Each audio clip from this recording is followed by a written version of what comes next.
Johnny Watts and selfless life. He loves a plus girl. Oh, fat bitch! And swerving and fun. He loves a large girl. Oh, fat bitch! With heaven dreaming about her bun. Oh, scissor me timbers! She's mellow, her hip shaped just like Jello. He be-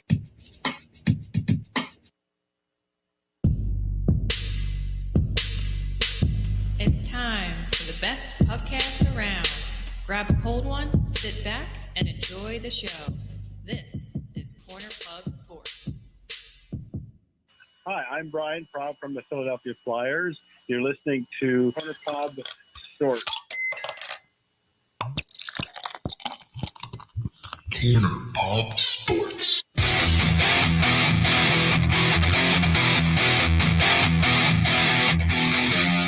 Fuck with my yeah.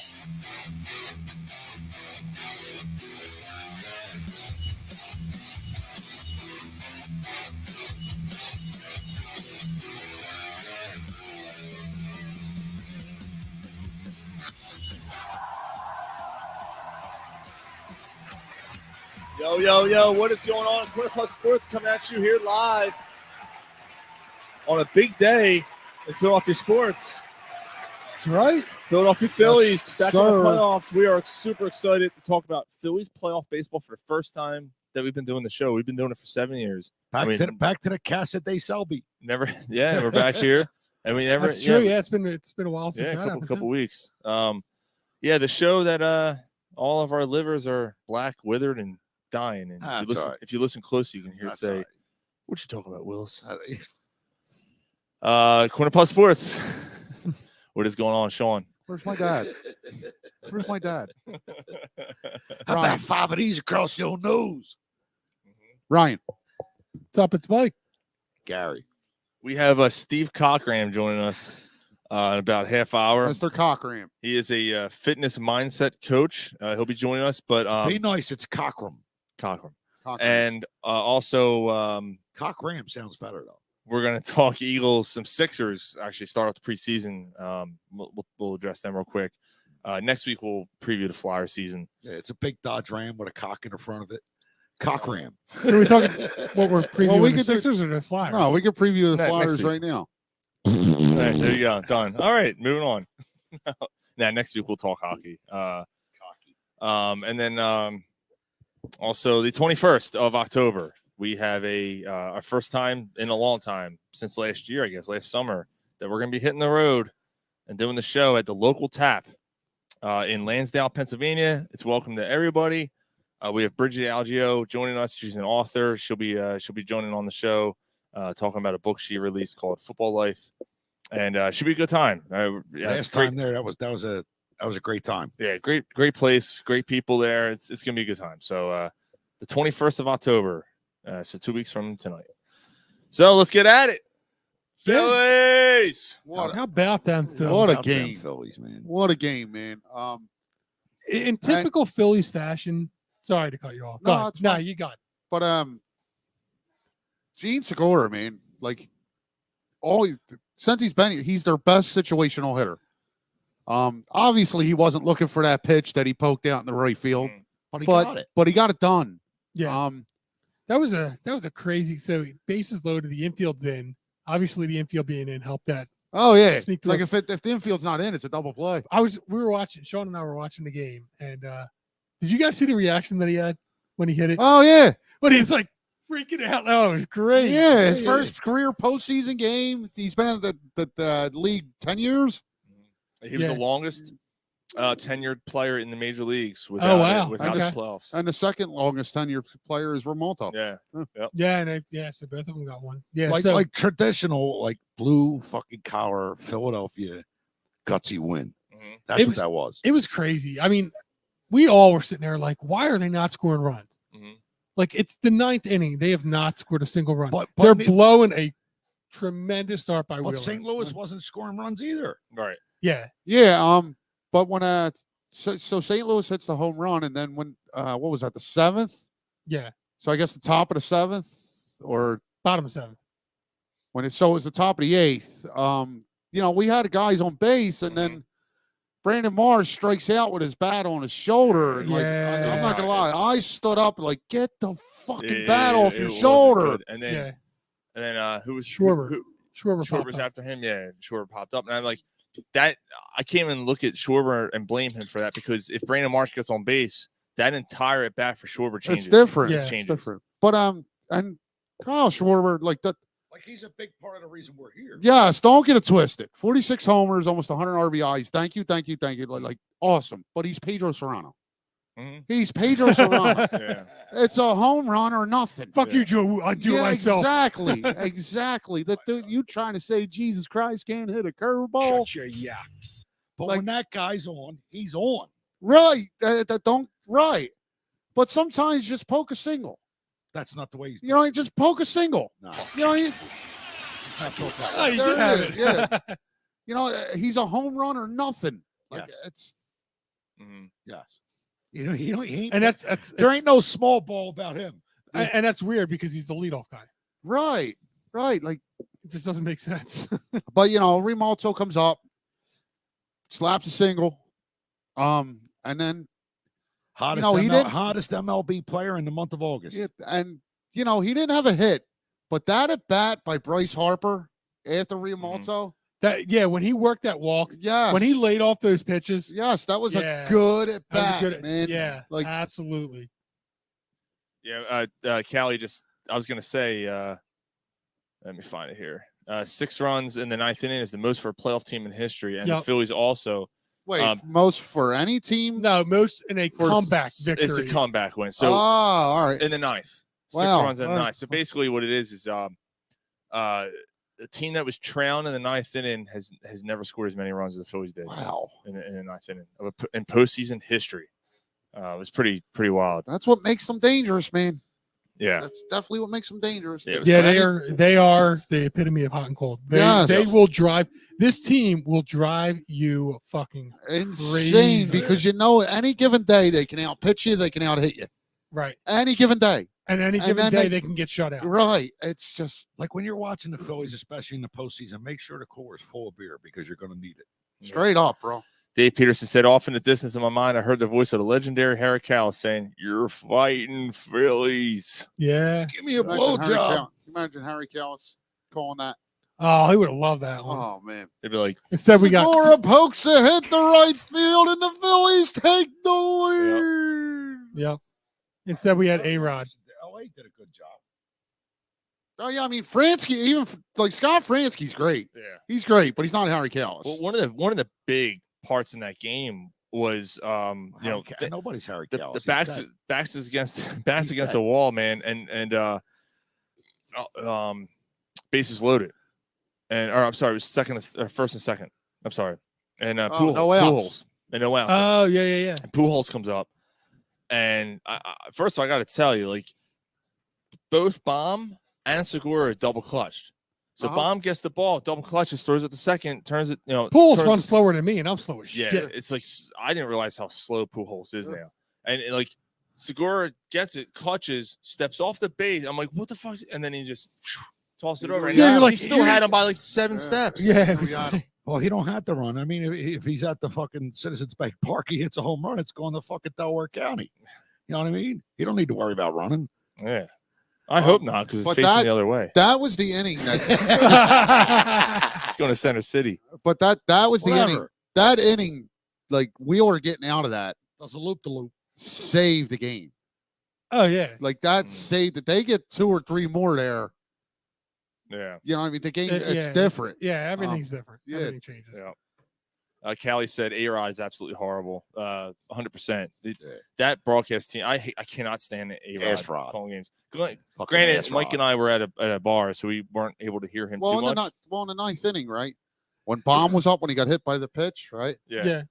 Alex Rodriguez says, earlier in the game, Alec Baum made a nice play and turned it to a double play. Here, he has to avoid hitting into one. What? Yeah. What the hell is that? Right. Thanks, Captain Obvious. All right, Yeah. this is my first day watching baseball. Right, I now understand. Right. Thanks for letting me know he has to avoid hitting into a double play because the game would have been fucking over. Thanks a lot, A-Rod. Yeah. Got his name from sticking a pretzel rod up his ass. Hey, Rod. Hey, Rod. Hey, it's a rod. Yeah, it's a pretzel rod right up your stinker. Right up your sphincter, you cocksucker. But Not one of your best, bro. Yeah. Kind of You like can't hate a guy for trying. kind of like you hung on that one. But yeah, There's more to come. when the Cardinals, we know. the pinch hitter comes up, Yanez or whatever his name is, the pinch hitter comes up and Here's the pitch. Oh, shit. yeah, that was not good. We were like, I mean, the place just got quiet. We're like, oh shit. no, like, are you? Actually, Mike stood up and goes, "Fuck!" It was Yeah, not. because it was like right on. Like, was it fair? Is it foul? And I was, Let's hear that again. We thought it was. Oh, I just got rid of it. Yeah, we thought it was. We thought it was foul. Oh, here you go. You want to? You want to hear it again? One more time. Here's the All right. pitch. Oh, shit. Yeah, we thought that was one foul. hit, one goddamn hit. You can't say goddamn on the air. yeah, Nobody's listening anyway. Damn it! What the hell'd you do? boy, man? we never seem to get the close ones. He catches the ball. just a bit outside. Tried to corner He and missed. catches the ball, puts it down, and God slides it. Boy, we never seem Yeah, to get he's the like, close come ones. on. Wesley Just a bit Snipes outside. like this. Peterson said, "High hopes with a glass of scotch." Isn't that the truth, man? Yeah. Jesus. I'll tell you what. After they scored those two runs, I thought it was. I didn't think they were coming back. No, I was conceding to the fact. You know, I thought the wasn't giving game up was on the over. game, but I thought the game was over. I was looking to tomorrow. I was Yeah. like, and you're like, Noah's fuck, probably gonna Wheeler, come out. yeah. and pitch really good Oh, we all and said- get no run support. All this, Rachel has been on the show several times. Wasted out and by Wheeler. I'm like, yeah, because, and he pitched. He didn't even pitch. He didn't even pitch that. Like, No, he wasn't on. like Just which is solid. crazy because he gave up 2 hits, Right.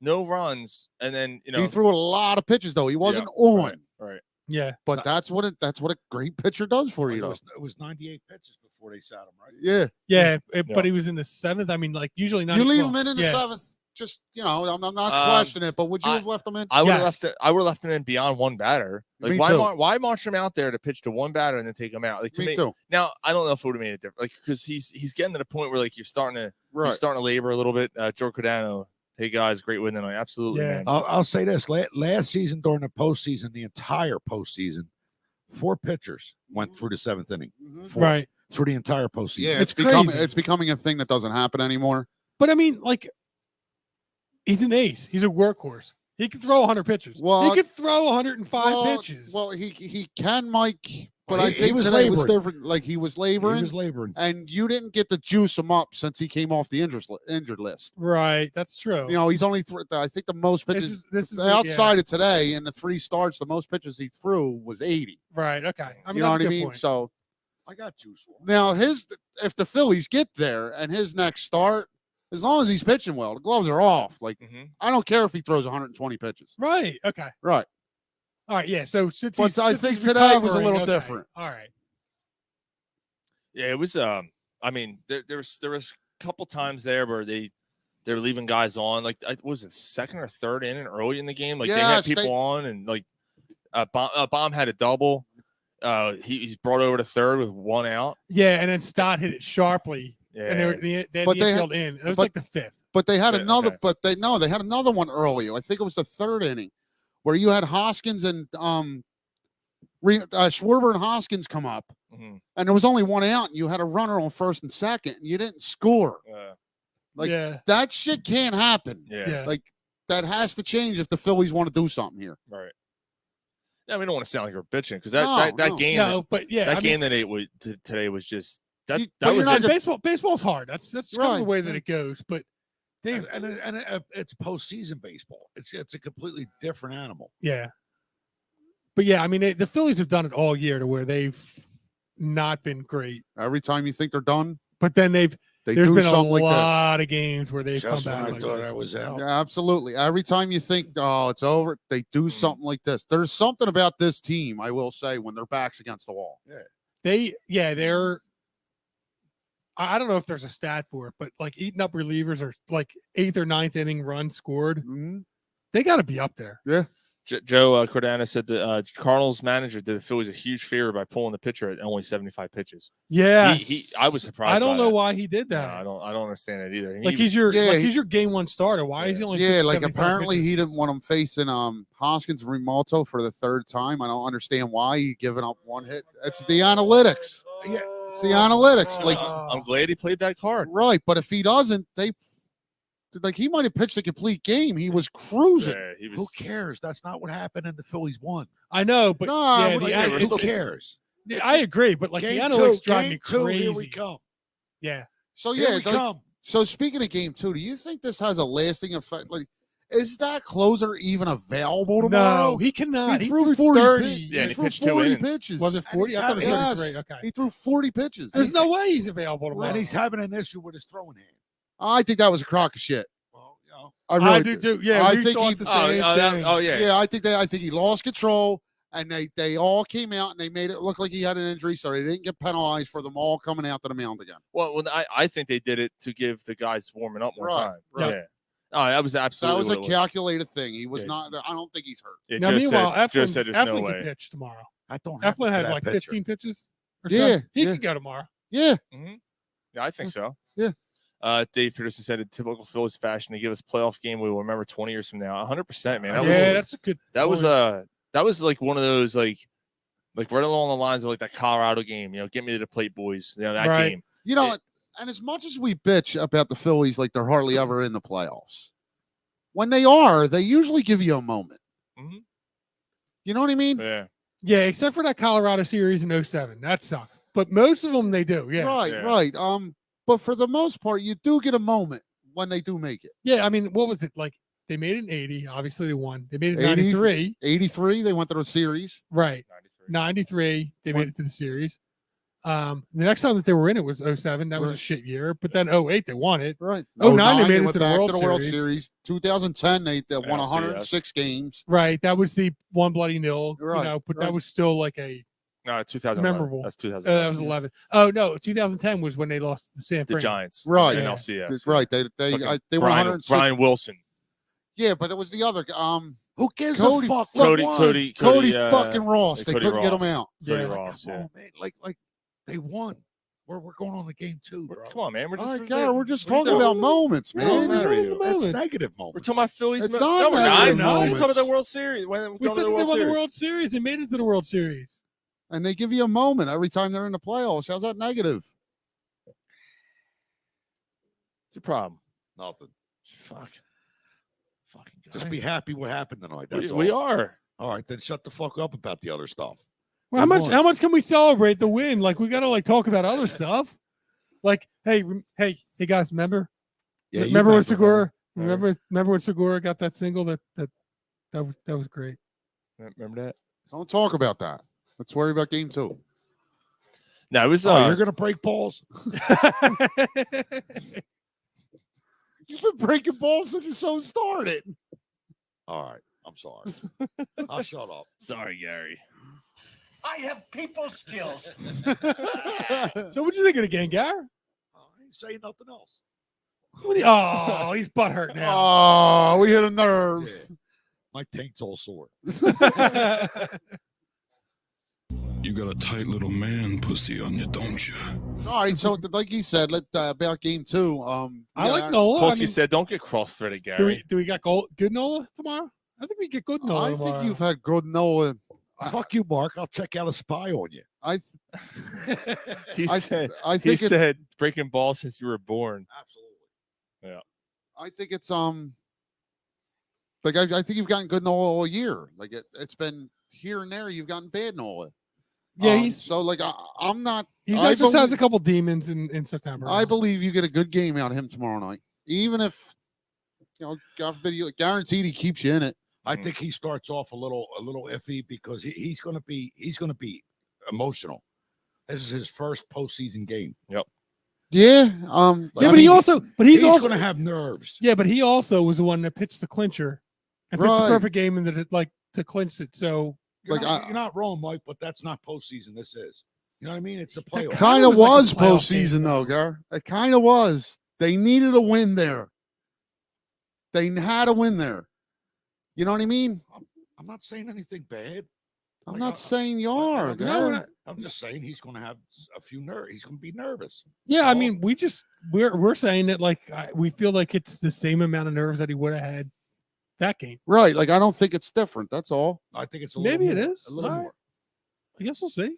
Well, I know you were very much on the whole September Noel's going to crumble, and he's done completely the opposite of that. Thank God. For the most part, yeah. I mean, he's had one or two bad, but I mean, for the most part, I think he's been good. He had one bad outing. Yeah, he had one bad inning. He had one bad inning. But he still kept you in that game. Don't get me wrong, Sean. I say that, and in the back of my mind, I'm hoping that don't happen. We all are. You know what I mean? Yeah, absolutely.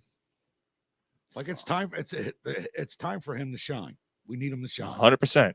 I totally agree with you on that. And we still got biggest start of his career is tomorrow. And I don't think that there's a single pitcher other than Wheeler that they can't use tomorrow. Absolutely. You don't want this to go to game 3. Well, not only that, but I mean Robertson can pitch. He pitched. Robertson, pitched that much. Suarez, Alvarado, all of them. Everybody's available tomorrow. Available. Yes. All of them. Yeah. What about Falter? Yes. Falter's like available. if it comes a situation where you need them, everybody's available. You don't want this to go to game 3. Let's end this shit tomorrow. Polsky wants me to say you saying what I'm saying, what you said. So even if it goes game 3, you got all those there when you did what you did, what you did to me. Like Suarez is number 3, but Falter's good, Syndergaard's good, Eflin's good. So is Wainwright. And Wainwright's been there, done that. No, I get it. And yeah, you don't. Is Wainwright going to pitch game 3? They haven't announced it, but he's pitching game 3. Why is he not pitching earlier? I think he just pitched, and they don't want him. Who's going game 3? They don't want him. He couldn't have just pitched. I don't know, Mike. Like, because you think you'd set your rotation for. I hear you. You would want Wainwright in the first 2, at least. I don't know, Mike. Because it's not like they were fighting to get into the playoffs to where they had to pitch him. They could have. They had plenty of time. Maybe he's not right. Like I don't know. Like what I think will happen in game 2. I mean, just what I feel. Like Noah's pitching a gem, and he's having a hard time getting run support, and it goes all the way into the late innings like it did today. Mm-hmm. And the Phillies might pull it out by 1 run. Okay, I'll tell you what. I'm going to go actually a little bit opposite. I actually think that the Phillies ride the momentum that they had this game, and the bats come along. And St. Louis is kind of a little bit down on the dumps a little bit. Another home run. Nice. And I think that the Phillies end up jumping on them a little bit early. Not an easy win, but cruising to like a 5-3 type win. So you're saying it's a goddammit game. Like they get up a little bit early, the Cardinals struggle back, and then you're like, oh my, come on, Phillies, and then they move on. Right. Yeah. I mean, I think it's a little bit, it's never going to be easy, but I think it ends up being like they jump on them early, they get a couple runs, St. Louis, fights back a little bit, and the Phils hang on to it. I think I agree with Mike. That's kind of my feeling right now. We kind of now St. Louis has a pedigree. You know what I mean? So, but yeah, don't but just dismiss no. But you kind of gut punched them with that today. That's why game 1's very important. Right. The way they lost that guy that Hensley comes out, you figure the game's over, and then you just eat them up. Yeah. And the fans are all fired up. Right. Dude, that's one thing the Phillies have. I mean, over the last 3-4 appearances in the playoffs, eat up relievers. They eat up those relievers. They eat up those closers. They ate up relievers all year this year. Yeah.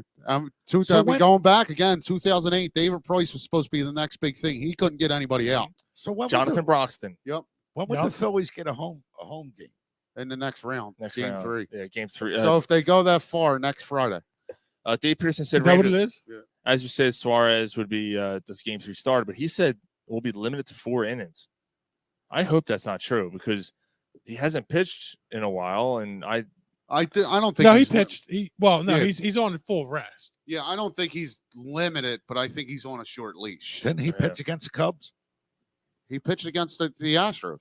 Yeah, he pitched the second game. Yeah, against so he was the on Astros. his He got 5 shelled, but nobody gave a shit about that game. He'll be on his 5-day rest. Maybe that's why he's going to be limited. Yeah, I don't think he's limited. Maybe that's the he Falter is on game. a short leash. Maybe that's the Suarez Falter game. Well, they have Suarez, Falter, and Syndergaard all kind of. Eflin. Maybe it won't even matter. Maybe we don't have to worry about game 3. That's what I'm saying. Like, you don't even want this to go to game 3. You got to. Let's end this shit tomorrow. Yeah. So you're saying, Sean, you're saying Falter will be the reliever behind. Right. So you don't think that he has deserved or earned a start at all during the post? No, you're going to go 3 starters. Okay. No. Well, no, I mean, you're eventually going to need 4. Yeah, you might. You might. So not this next round. I mean, if as you a make rookie, it to the NL, he's been a good or pitcher. CS. I'm not trusting Falter to start a playoff game. All right. You might. You trust Syndergaard Yeah, instead? Syndergaard? That's the other option. Yeah, I'd go Syndergaard. He's been there. I don't know. Well, I mean, we're way ahead of us. Right. I just think the experience means a lot in the playoffs. I agree with that. I don't think. Yeah, he said approximately 65 pitches. Really? 4 innings or 65 pitches. Wow. Yeah.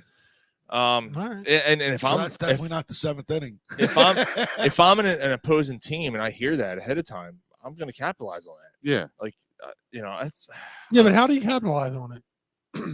He's a rookie, man. Things you just grind out at bats. Yeah. Who, Suarez? No, I'm saying if you Falter. put Falter and you're the opposing team, like you just grind out at bats, make them throw pitches, take your time coming back into the box. Maybe that's why you throw Syndergaard in instead. That's where I'm at. I'm going with Syndergaard because Syndergaard's been in the playoffs. He's been there. Right. If he gives up an early run, he's not going to get frazzled. Right. Like he'll know how to work through it. Yeah, it's not going to get in his head. Right. Yeah. So I'm not. I think Falter might have a bright future here as like a 4th, 5th starter, but I'm not trusting him in a playoff game this year. It was just a As question. a start, I'll bring him in. I'm not starting him in a playoff game. Yeah, he deserves some time. I mean, if the situation calls for it, yeah. Joe Cardano says I trust Falter before Syndergaard. All right. I disagree. I mean, that's I disagree. that could go so many different ways. You got people that are with his agree with him, and there's people that don't. Right. Well, we have our guest about to join us here, Mr. Steve Cockram. How are you, sir? How are you guys? Good. Steve, how are you? So Steve is a fitness mindset and transformation coach, and pretty interested to hear about quite a few things about what he actually does, and how he got into what he's doing. But Steve, welcome to Corner Puff Sports. I'm Sean, as Ryan, Mike, and Gary. Hey guys, thanks for having me on. Sure. Absolutely, man. We're glad to have you on here with us tonight. I'm not sure if drinking beer is the fitness that you would like to kind of get into, but I'm a rugby player, man, so beer's all good. Okay. Yeah. So you're in New Zealand, correct? That's right. Yeah, I moved over to New Zealand 4.5 years ago from the UK. As you can tell, I haven't got a proper Kiwi accent yet. So yeah, that's okay. Yeah, it's funny because we actually had a guest on about a year ago. And Beefy Kieran was his name, and he's actually in the Guinness Book of World Records for like being the biggest sports fan. He was actually from New Zealand, who transferred to UK. Oh, so, yeah. So it's weird. We were doing See a little. what we did there. They love their sports. They love their sports over here, man. They love their sports over here. Yeah. Yeah, but he was also big into rugby. To be honest, I know us Americans have a hard time sometimes deciphering between the UK and the Australian type accents. There you go. I'm kind of in the mix at the moment. So yeah, there you go. So for you right now, it's Saturday afternoon. Yeah. And, wow, really? So it's Saturday afternoon, like 1:45 or something like that. Yeah, something like that. But yeah. So we appreciate you joining us on your Saturday afternoon, taking time out to talk to us. So, so Steve, I guess I'll start off. Well, first of all, people should go and check out Steve's website. It's Steve Cockram's .coach, right? Is that your website? Yep. And my main website, my business website is Athletic Mindset. So it's www.athleticmindset.nz. And Yeah, so just telling you a little bit about myself, really. I call myself a transformational performance mindset coach. Dealing a lot in sports with amateur athletes, professional athletes, and people that just want to perform a little bit better because we're our own worst enemy sometimes, right? We put a lot of roadblocks in our way that actually aren't roadblocks at all. They're just a challenge to us. So I love all of the mindset and the psychology things. For me, I used to follow a guy called Johnny Wilkinson, who I don't know if you guys know, but one of the most famous rugby players that we've ever produced. And he was notorious for his extra long hours in training, his mindset and his focus, and that took him to the top of the world's game. But people like Kobe Bryant, massive influences on the way I wanted to go as well. And people at the top of their game, and they're so individual in how they deal with all that pressure. That's where I became really interested in, how do they perform at that consistent level? And what is it about them in particular, their own personalities, that allows them to express themselves in the way that they used to? So piggybacking on that, like you mentioned Kobe Bryant. So Kobe Bryant's famous not only for what he accomplished in the sport, but he got there because of his work ethic. There was no one else going to outwork him. So just like what's your feel on that? Like is that what intrigued you about Kobe Bryant?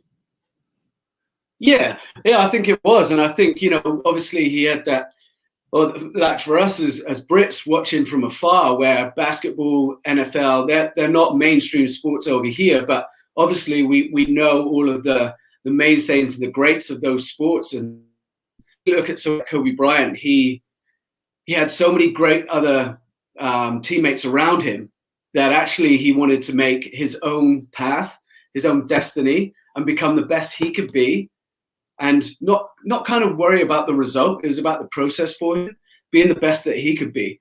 And therefore he became the linchpin. He became, you guys know better than me what he achieved in the sport. But for me, he was the cornerstone of every team that he played for. Every time he went out on the court, it was him people were looking to, right? So to outwork everybody every day and every week and that long NBA season is just, you don't get these days because people are put into a box of being this and being that and being that sort of player or whatever. Kobe Bryant was just himself, and he expressed himself through basketball, but his hard work was what actually showed on the court all the time. Absolutely. Steve, I got a question for you.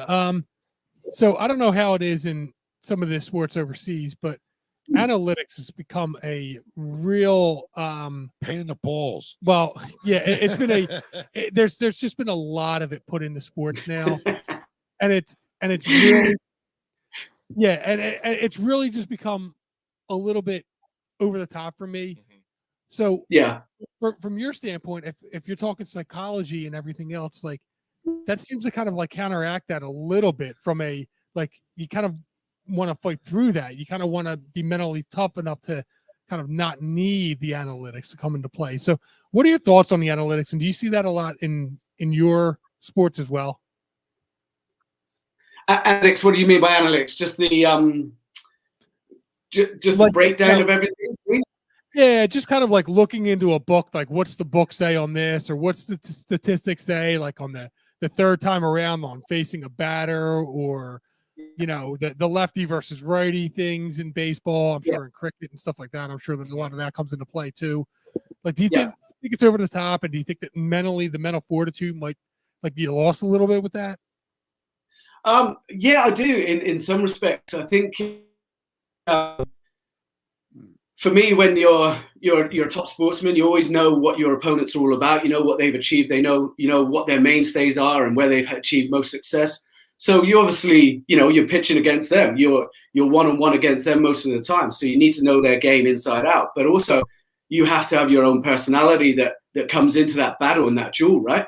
So you can read a book full of statistics. You can put loads of statistics on the screen while they're playing in a massive game. But at the end of the day, when it comes down to one-on-one, it's about what they believe in themselves. And in psychology, we talk a lot about proactive confidence versus reactive confidence. And proactive confidence is what we generate from ourselves and the reliability in our skills that we have. And, you know, I'm going to put it out there. A lot of sportsmen these days are having smoke blown up their ass for being actually pretty average sometimes. And it's because they have that fear of failure because they've been put on a pedestal. You see them crumble in massive games. Right. And they've got to learn their skills. They've got to do their homework and their due diligence like every other athlete on the planet. And I think the reactive confidence comes from the environment and pressure people put on you. And do you take that as a positive and say, hey, I'm playing fans here, and you know I am the best at my sport? Does that give you confidence, or does that put a pressure on you that actually gives you performance anxiety? Now, for me, you know, I love stats, I love analytics, but at the end of the day, it's two different humans or 15 different humans up against each other on one given day. Right. So history speaks for itself, obviously, in the black and white books. But actually, on a day-to-day basis, how many times do you see the underdog come up and beat the man that's on top just because he sticks true to himself? He knows what he got, knows what he hasn't got, and he knows what his team's got. He knows what the team hasn't got. So you play to your strengths, right? Yep. 100%. Yeah, absolutely. And we had it happen today. The Philadelphia Phillies are in the playoffs. We just talked about it, and they took their pitcher out, who was pitching a gem. I mean, he gave up 2 hits, no runs, and they pulled him with because of a pitch count. Yeah, it's 75 pitches, and they pulled him, and all of us were sitting there like, why would they do that? He was pitching a great game, and then you know things kind of fell apart later. But we've one of our listeners said, great statement. Each person has their own personality, and it's 100% true. Like, you know, when you go by the book and all this, like, you're taking the human element out of things. And I think that's, you know, obviously that's something that you kind of go into is, you know, someone who's, you know, facing a particular situation or maybe a struggle or whatever. And you're there to help them. I know you said you work with several male and female athletes. Are there any that we may know that you have worked with that have benefited from your help? For me, because my business that I started was probably about 12 months ago where I got serious with it. So I'm in a place called Wanaka in New Zealand where it's a lot of high-performing athletes. We've got 2 awesome ski slopes here, mountain bike range. You know, we got some great, you know, full stop. We've got some great athletes in Wanaka, and I'm very privileged to work with those. I used to work with British Athletics under 23 athletes as well, and some of them were very understated, you know, and even at that age, they were struggling to come to terms of competing against, you know, higher profile athletes. So I've got one lady who's an ultra runner who's, you know, not famous by any means, but she had a real bad hip fracture. And it put her out for a long, long time. And I'm talking about running 100 Ks in the hills, something that she's done for the last 15 years of her life.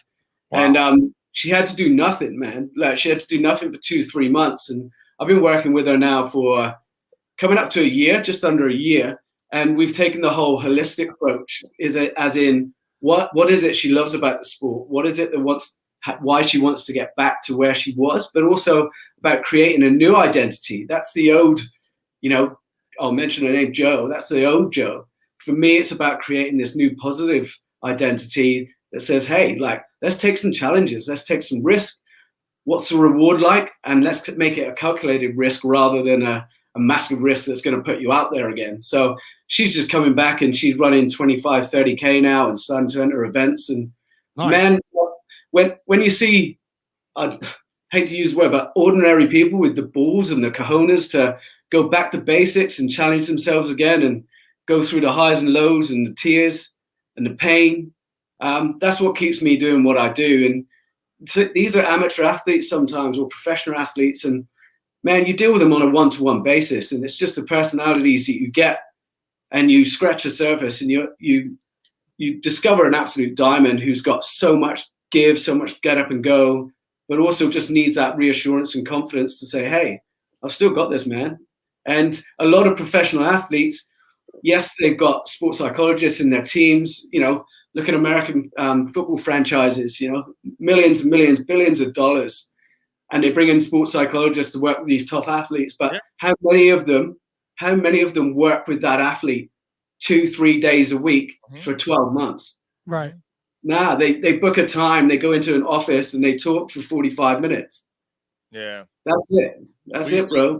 Yeah, we had a guy that played for the Philadelphia Eagles a couple of years ago, Nelson Aguilar, who was he a second round pick, first round pick? He was a first round. He was a first round pick. Yeah, he was a first round pick in the draft, and he came into the league and had a good season his first year, and then kind of started falling apart a little bit. And he was working with a sports psychologist and to try to get him right. And then the year that the Eagles won the Super Bowl, he had a better season, and then he had a really good year that year. Yeah, he made some big plays that year, and it was like, wow, like he benefited, and that was the first time I think that we had heard about something like that happening on a pro level, at least that was documented publicly. And it was like, that makes sense. Like, you know, they're human beings. Like they're out there, they're doing their job just like everybody else, and they're gonna find those struggles and they're gonna have those problems, and you know, everybody needs help sometimes. And it's become so prominent now with all these stuff that went on with the Olympics and the tennis player, and there's a couple of NFL players, Calvin Ridley, that was out for mental wellness, Simone Biles, Lane Johnson. Yeah. They just are like, well, talking the about wellness, the mental wellness is such a huge thing right now. Talking about overseas athletes and overseas sports, male, female. You know, there's 5 men here. Check out Alicia Lehman, Swiss. I know, soccer player. Oh yeah, wow, that ass though. Welcome to the show, Steve. Oh man, yeah, welcome to the show. That's so we're check it out. All right, check it out. But okay, that's not what you were talking about, though. No, it was. That was his point. That's my point. Oh, That's your only point. That was your point. I can't come on that, guys. But hey, she's a professional player, right? Yeah. So what's the situation like that example you gave earlier about the woman who is trying to run 100 Ks? Yeah. What's is that the toughest client you've had so far to try to overcome, or is there someone that you've really had to work extra hard, and maybe you were sitting or maybe doubting, going, I don't know if I can get through to this person? Did that happen to you?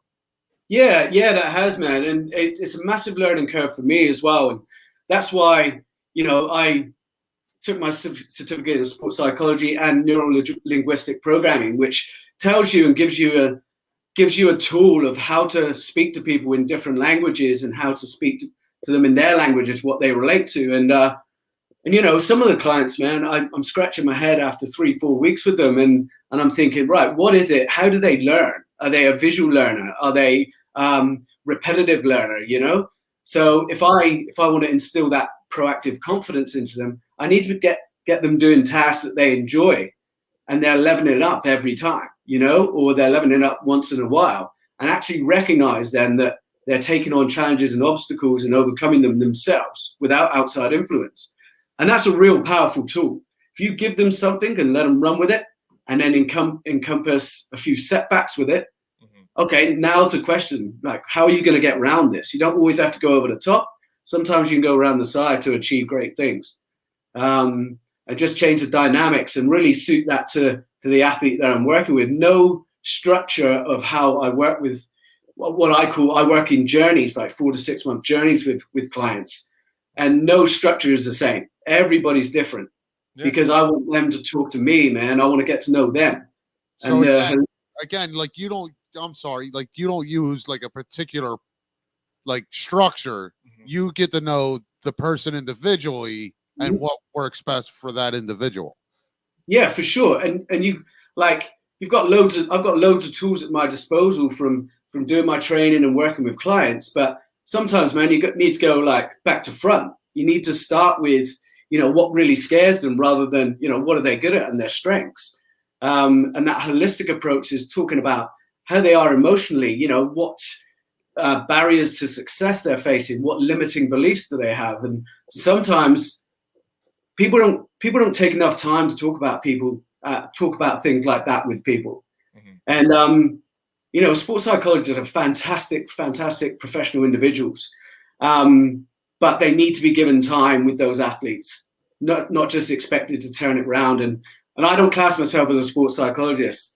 I class myself as a performance mindset coach, because I want to help people perform in their sport, their life, relationships, and as a whole, to be better and really appreciate themselves with great performances. That's what I want to do, really. I got a question, and kind of like a follow-up, kind of like a twofold question. One is, so what's your background that kind of made you kind of an expert in the field, and do you kind of see it translating to things other than sports, like the corporate world, and like, because obviously the mindset and the drive and everything else that you're talking about with sports definitely would come into play in the corporate world. I mean, there's obviously the same drive, there's the same repetitiveness, there's the same psychology that comes into it. Yeah.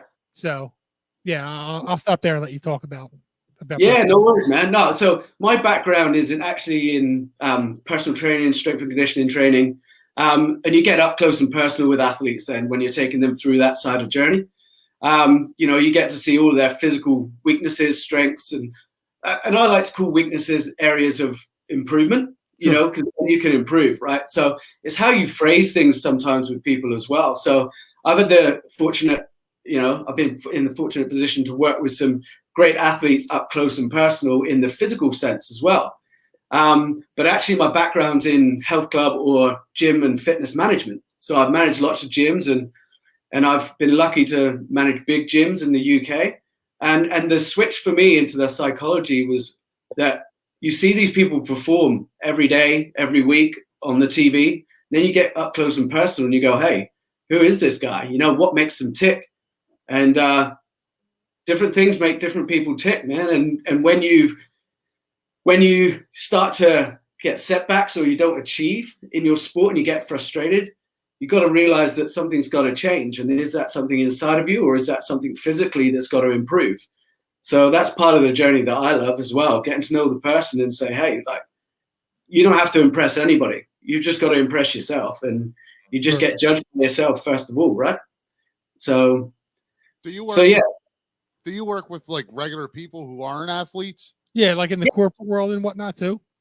Yeah. So, and in answer to your second part of your question as well, 100% there's a crossover into the corporate world, and I've worked with some businesses as well. In and around the Wanaka area and the Otago area. It's like, you've got to set a performance culture in a business. You've got to have an environment where people can achieve, but also they can grow, and they can make mistakes without having blame put on them because they're still learning. And that's how you achieve results, man. Every time you fail, you take something from it. And you go, hell, I'm not going to do that again, but how can I get to my target by doing something different? And I think that one thing that I would say is the growth, and I'm sure you've heard this loads, guys, but you got your fixed mindset and your growth mindset, and those two are so different. But the one thing a fixed mindset, which we try and get away from, gives you is that real sense of your core values, and you never want to move away from your core values. So the fixed mindset is probably the thing that keeps your core values intact. Everything else can be a growth mindset, and it's great if you have a growth mindset. So in the corporate world as well, like, sorry to answer your question a little bit, in the long frame is like everybody who's a corporate athlete or just the average Joe who's got a corporate suit and tie on, he still wants to achieve. He still wants to earn money. He still wants to get promoted. But also, has he got a manager and people around him that are actually going to facilitate him learning, getting better, and therefore, reaching his goals and targets? And you've got to look at that environment, man, and especially in top teams, top sports teams in the world. What's the environment like? Who's there to support players, not just on the field, but off the field? There's something to be said about that. There's a reason that there's teams that have losing cultures for decades and teams that have winning cultures. There's got to be something to that. Yeah, and it's only if you all buy into the same thing of what you're trying to achieve, and that could be, avoiding relegation, whatever it is. We're all in the fight together, and if you've got one cog in the wheel that needs that oil in all the time, is it worth the effort to oil that wheel? Yeah, it is, man, because they could be the actual pivotal role or pivotal person that knows everybody in that team, knows all the personalities, and could bring them all together. Yeah. And too often they sack the head coach, where actually the glue holding them all together is the head coach. Right. So, right. Yeah. It's always the coach that's the first one to go every time, right? Yeah, man. Yeah, man. And normally it's either higher than that. It's the person who employed the coach that sometimes is the problem. Yep. Or the Or person, new guys the person who that come into the. Yep. Sorry, bro. no, or it's the person that employed the person that employed the coach. Yeah, man. Well, when you have a coach that's going to implement a system, if the players don't buy in, like you were saying, buy into that system, you're not going to have success. The comfort zone, the fixed mindset, getting out of the fixed mindset. Exactly. Right. Yeah, and if your greatest challenge of that season is avoiding relegation, or you want to make the playoffs or whatever it is, and everyone's on board with that, then they also can hold each other accountable, saying, "Hey, brother, like, you've got to play to this level. We're all trying our hardest. I might not be the best player on the team, but I'm giving it 150%. Yeah. And if I turn up every day in training and matches and give it 150%, I'm doing my job for the team, but also I'm making myself proud with my performances. So be accountable to yourself first and the team. It's the only way that you gain that bond. You're all in it together. Then we win, lose, or draw. Right. There's no I in team. No, bro. No. I've never heard that before. That's what I was saying. That's pretty original over Welcome there. to the show, bro.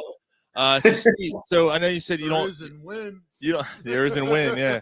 No. I know you said you don't consider yourself a sports psychologist. However, your field is psychology based.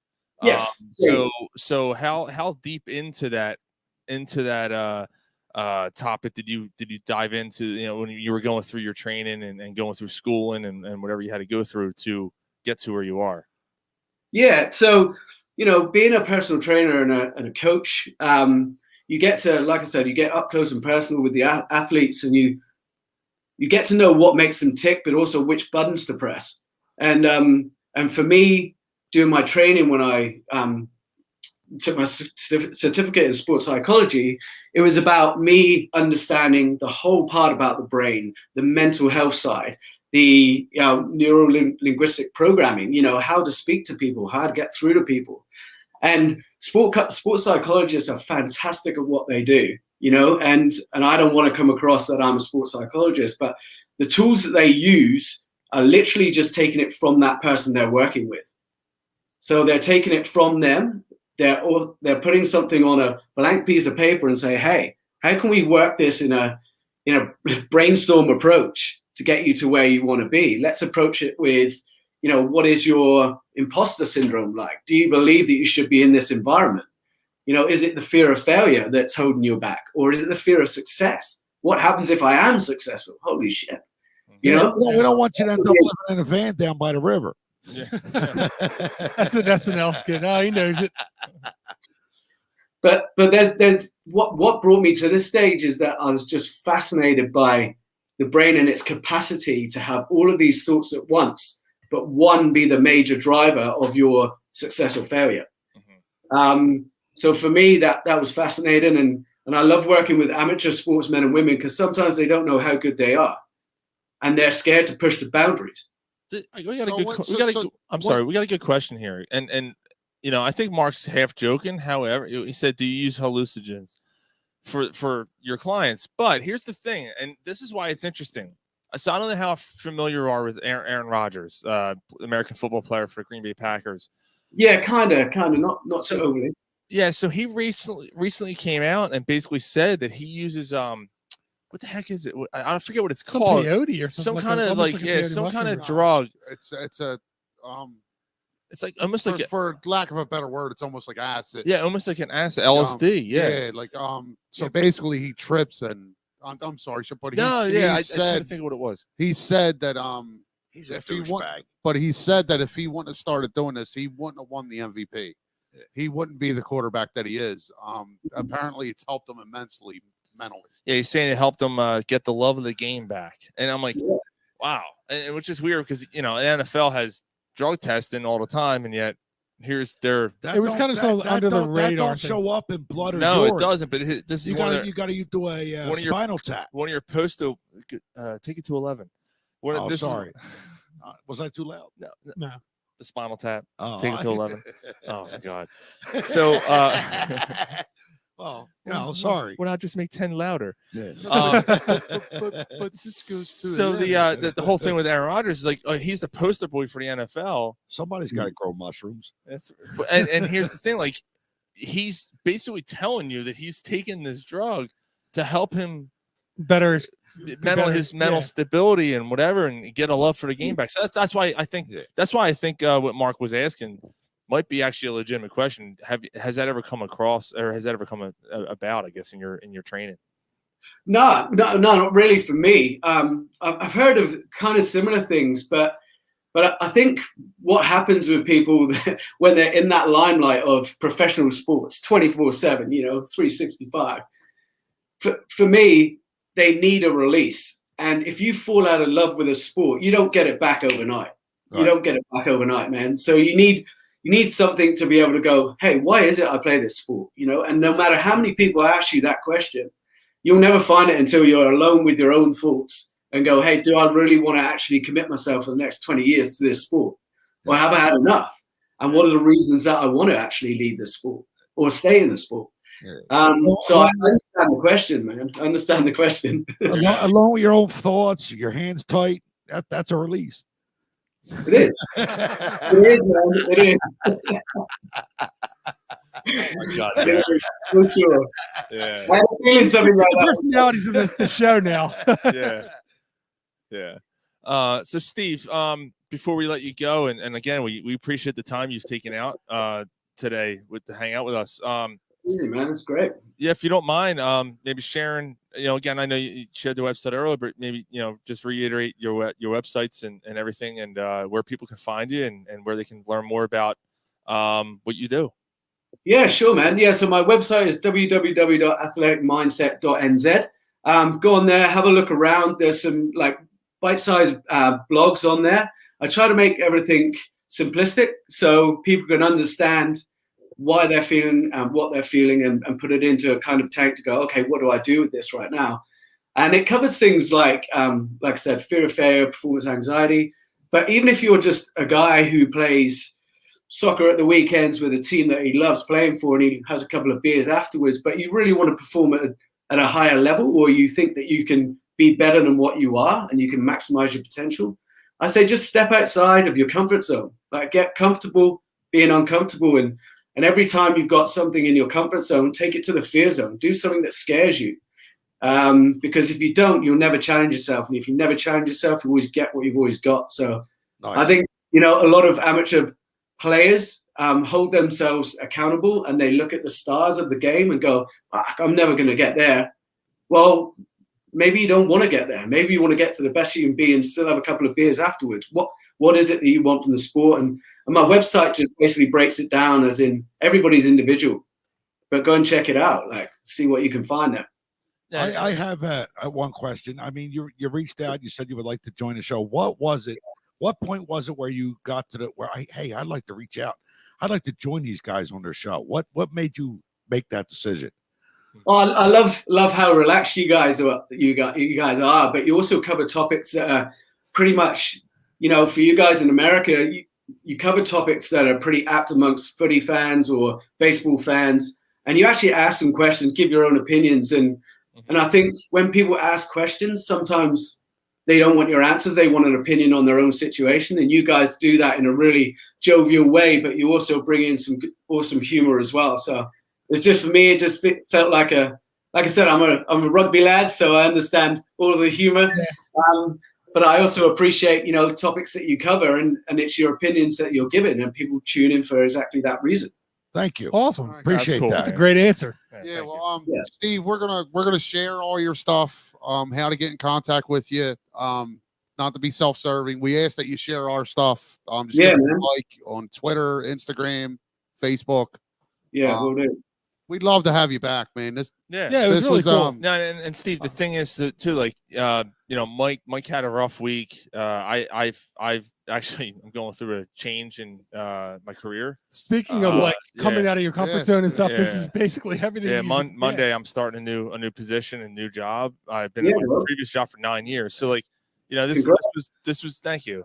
So this was interesting that, you know, this came about recently, you know, this week. Yeah, Mike was alone with his thoughts and his hand fell asleep. I love that, man. I love it. He's like, why am I waking up next to a stranger?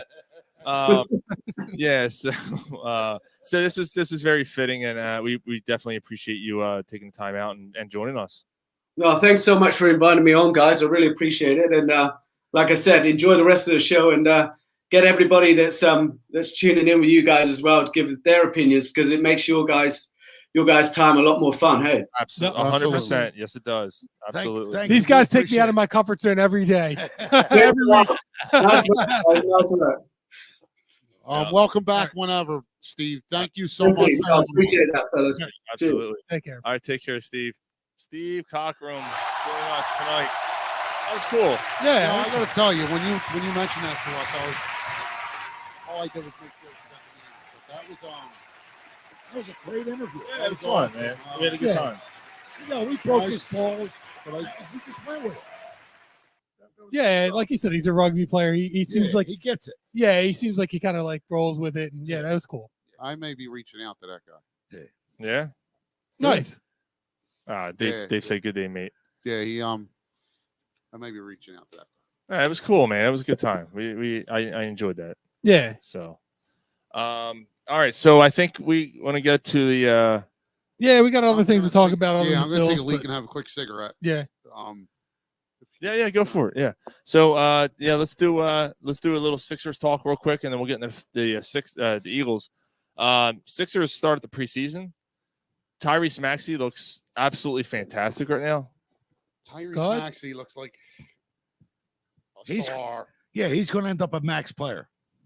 I don't think there's no doubt in that, but I can go on forever. Yeah, I mean, I haven't watched any of it. Have you guys watched any of it? I watched a little bit of the first game. Did you? I haven't read up on too much. I try not to get too high or too low on the preseason. You know, it's great. I'm not surprised that Maxey looks good. I mean, the guy was telling Doc the day after the season ended that he wanted the keys to the practice facility to get back in. Yeah. Doc had to tell him, like, you need to take a rest. Yeah. Yep. So I'm not surprised that this kid has come back looking even better. Here, I saw a picture of him. You know, he's working out or whatever. I'm like, damn, man, he put a lot of muscle mass on. Yeah. Like he looks bigger now. Giggity. Put on a little bit of weight as well. Yeah. He should, because he's a guy. He's like 22, 23. Like, this is when you're you're filling your body in a little bit. And he likes to slash. He likes to get inside the paint, and you know, you need that for the layups. He's got to get the little extra weight on. Yeah, look, the ceiling. I mean, the sky's the limit for him. We talked about it last year when we're like, wow, this kid's really coming into his own. I hope that he's learned. You know what? And maybe the best thing for him is having somebody like James Harden. James Harden's going to teach him how to be a playmaker, not just a scorer, not just a kind of, one-dimensional or two-dimensional, not just being able to shoot from the outside and slash. It's going to be able to get him. He's going to be able to teach him how to dish. He's going to be able to get him to, draw into fouls. He's going to see the whole court, pass. He's going to probably make him. I don't know if he's going to make him a better defender. I mean, he's never been the best of defenders, but Harden had, I mean, getting on to what you're saying, Mike, with Harden, like he's lost some weight, put on muscle mass. Like he looks really, really good. I think Harden's taking this as his last chance at a championship because he hasn't won one yet, and he's. Do you think maybe the Houston Harden is rejuvenated? I think you can get something like that. I hope so. So the one thing he did say last year, which I was really impressed by, when the Sixers lost the playoffs. Yeah. He wasn't happy. He came out and he's like, look, I haven't been healthy in 2 years. Yeah. I'm telling you right now, my leg's not right. Right. I'm going to work on getting this right. I'm looking forward to having this time off, and I will be back next year. He put work in. You can just see it in his physique. Yeah, he did. Yeah, he looks different, man. He looks like he's ready to play this year. So, look, Even his beard's a little shinier.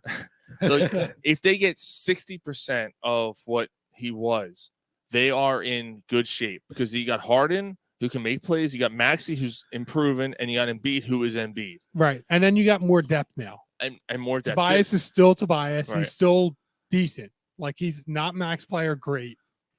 He's not an all-star, but he's a starting caliber power forward. I don't know what pulls he's doing. 2 left feet. He walks in circles. I have no idea what he's talking about. He's like a sand shark when you break his nose. They just swim in circles. What? If you're down the shore, you're fishing, right, Mike? You catch a sand shark. You boom, you break his nose, you push his nose up. You throw him back in the water, I'll just swim in circles. Okay. Yeah, I'm just saying. Have you done this before? Yes, I have done it. You've punched a sand shark? No, I broke his nose. What? Back in the water. Jesus Christ. Because there was nothing else better to do. He said, tell him, Gary. He's right. Yeah. All right. Mark will tell you. The fuck, man. Going around catching sharks and breaking their noses. Yep. Cocksucking, bait stealing cocksuckers. They're the little guys, right? Yeah, they're about this big. Yeah. They're tan, right? Tan in color? Nah, they're gray, white underneath, no teeth. Well, here's It looks like an old man after a fucking chemo treatment. Hi, I'm Brian Proud from the Philadelphia Flyers. Stop. I didn't hear that. Yeah. I didn't hear it. Too late. Silly. Do it again. He said it smells like piss. That's it. Hi, I'm Brian Proud from the Philadelphia Flyers. I'm sorry. So guys. what's the? I can't I'm read the sorry, rest of it. guys. Is My it chair's all wet. I don't know sorry. why. Dave said, do you think the Sixers have the star power, enough depth to win it all this year? Polsky said they smell like piss. Sand sharks. I mean, Yeah. I would. Yeah, they do smell like Brian's piss. like, what the fuck you guys talking about sand I don't sharks like for? piss. I don't know if they're the favorite. Like I a think hooker they at got K&A. I think they got a chance. It's all over my shorts. What, the Sixers? Yeah. They have, I think, What yeast? why don't we look at this? Why don't we look at the East and say, I almost said yeast, thanks. Yeast. Let's look at the East. It's all yeasty. Dripping. It's still the Bucks. The lumps of beans contain a stench of rock Do you think the yeast. Celtics take a step back with the Show coach must go and on. No. that thing? I don't. No. So you don't think the No, Sixers are that's- better than the Celtics? I do think the Sixers are better than the Celtics, but I don't think the Celtics take a step back. So you think the Sixers You know, take even that with much the of a coach? step forward? You want the coach this Yeah, this even with year? the coach. Yeah, So you think the Sixers are the second best team? In the East. Okay. on paper, yes. Okay. Melton, So you PJ think that Tucker. they make the Eastern Conference Finals and probably lose On to the paper, Bucks? on paper, yes. On paper, right? Yeah. If everything goes the way we hope, like Harden lost some weight, Harden's supposedly 100% healthy. right. So if you get at that piece of the Houston James Harden, Right. Tyrese Maxey's a budding star. Joel Embiid stays a little more healthy this year than he has in the past. And then the supporting cast is this is the best supporting cast Right. that has been around Joel Yeah, Embiid But since you, Melton. but you still think that. So, But you still think that I'll eat Giannis this is a little bit, cheesesteak, so a little bit of James an is echelon alone. above I Joel. can't hear anything you said. I'm sorry. Middleton is probably a little bit more. Middleton and Drew are a little bit better than Harden, and you just think that the Bucks are just a little bit better still. the Bucks are probably still the best team in the East. Okay.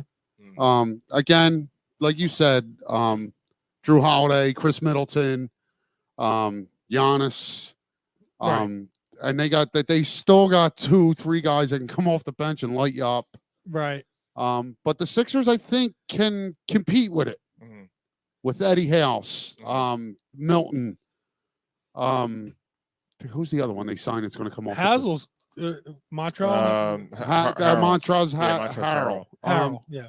And bottom line, what they haven't had that they have this year, you're not going to push them around.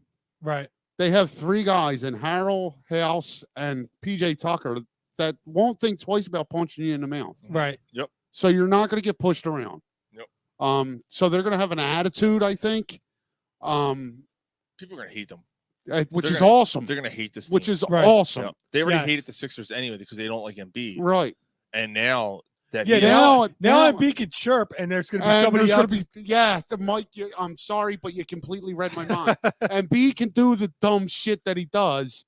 and then when and- somebody gets in his face, PJ Tucker's going to like get ejected for jacking Or somebody else. Eddie House. Or like somebody's going to be like, yo, motherfucker, hold up. And the Like, fans got to. It doesn't care. I don't care that he's an idiot. Yes. yeah, so like Gary just said, and the fans have to be quiet now. Yeah. You can't dump popcorn on them. That's the fucking LeBron rule. So it's a there- LeBron rule. There's a card. Let me see if I can find it. So I'm gonna read it off to you. So there's a card that's being sent out. I mean, not that It's like on they our got it. Fred. The guy that got popcorn or that dumped the popcorn on somebody, he got ejected anyway. But I think they're making it a little bit more strict. Brian, did you say right said Fred? Well, maybe a lot worse. Right said Fred? Is that what you said? No. No. Oh, I thought you were too sexy for Too your shirt. sexy for the No, it's in our thread, I said. Oh, It's I in thought our you said thread, too- not right. No, in said our Fred. thread. Is that got to be like within a certain? I don't know. So section, warning cards are now being handed out to NBA games for spectators. It's got to be close to the court, Mike. It has to be. Right. 'Cause people aren't going to hear from upstairs. Yeah, it's the guy that's sitting at the last rafter can say whatever the Yeah. fuck he wants. Nobody gives a shit because nobody can hear him. Screaming the N word. No one's going to say anything. Possibly. You were being That issued. happened? No. You were. He'd probably get his ass kicked, but Yeah, a basketball game.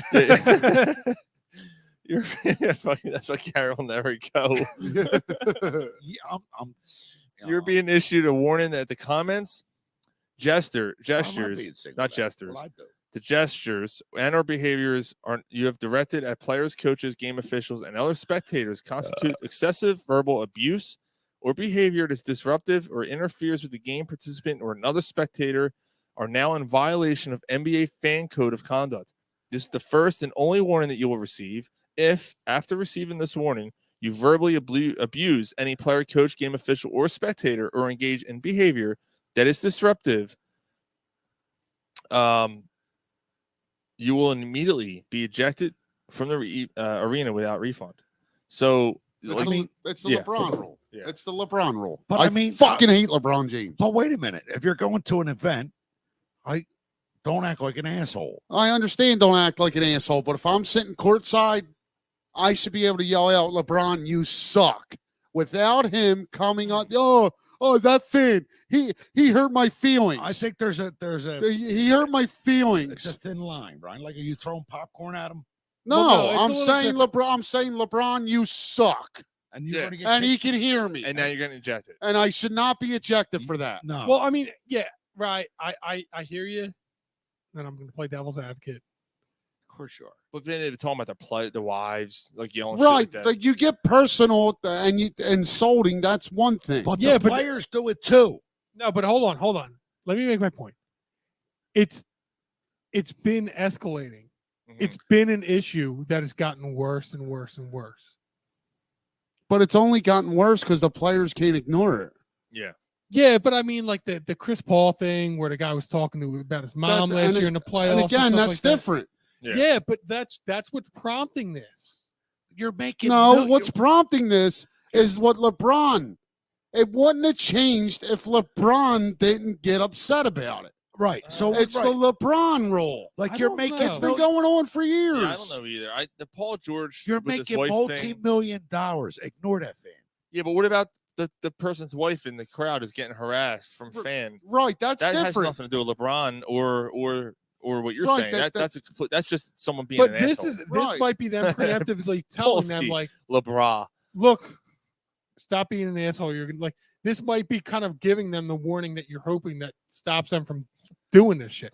You know. I don't know if it's the LeBron rule or if it's them just kind of saying enough is enough with the shit that's going on. So you're on your way home and your I don't know, your man. I mean, finger you might be stinks. right. It might be like the millionaires and LeBron like crying too much about like being told they suck, or it could be like I don't know where the line's drawn.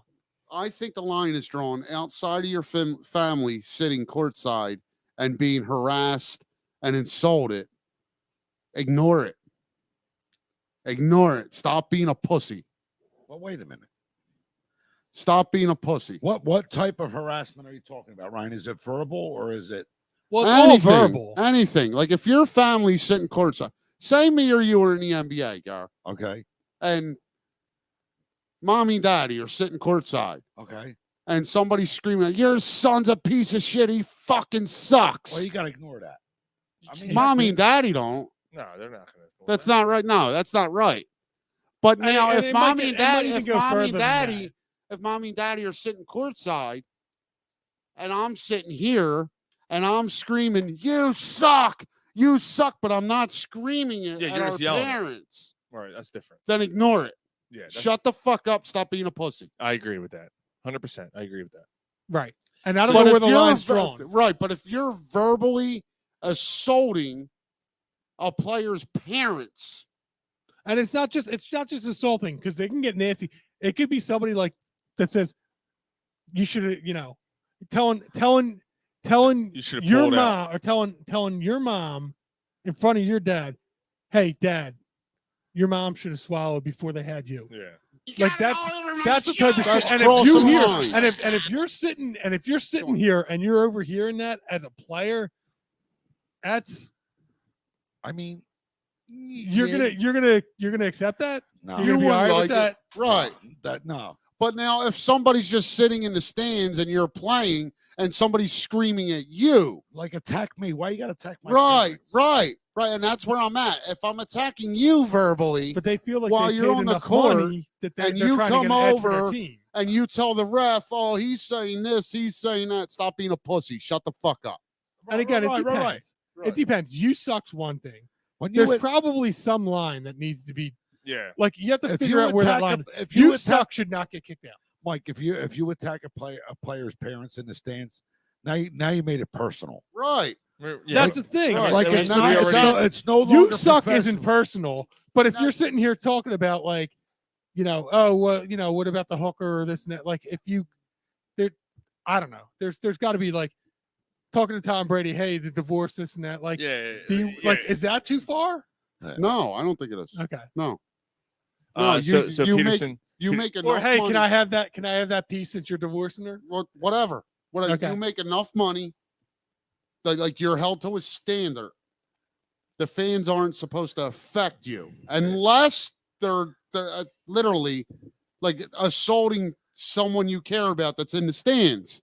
But if I'm just coming at you, screaming shit at you on the court, Yeah. I'm gonna go to the Yeah, ref. I'm yeah, saying, yeah. he said this. Shut the fuck up. You're not Stop wrong, being a Ron. pussy. You're not wrong. Like, did I hear Tom Brady in this conversation? How has he come up? Because there's so many, say Tom Brady is being yelled at Because about his divorce, maybe right? he's apparently he's Now, going through a divorce. now you're getting personal, right? Is that okay? Or hey, Like- can I have a piece of that since you're done with her now? Well, yeah. Well, here's the thing. Here's the difference. Like NBA, you're closer to the action. You're closer Right. to the players than Than any other sport. sport. Absolutely. Baseball's probably the next second. I mean, hockey, you're divided by glass. Right.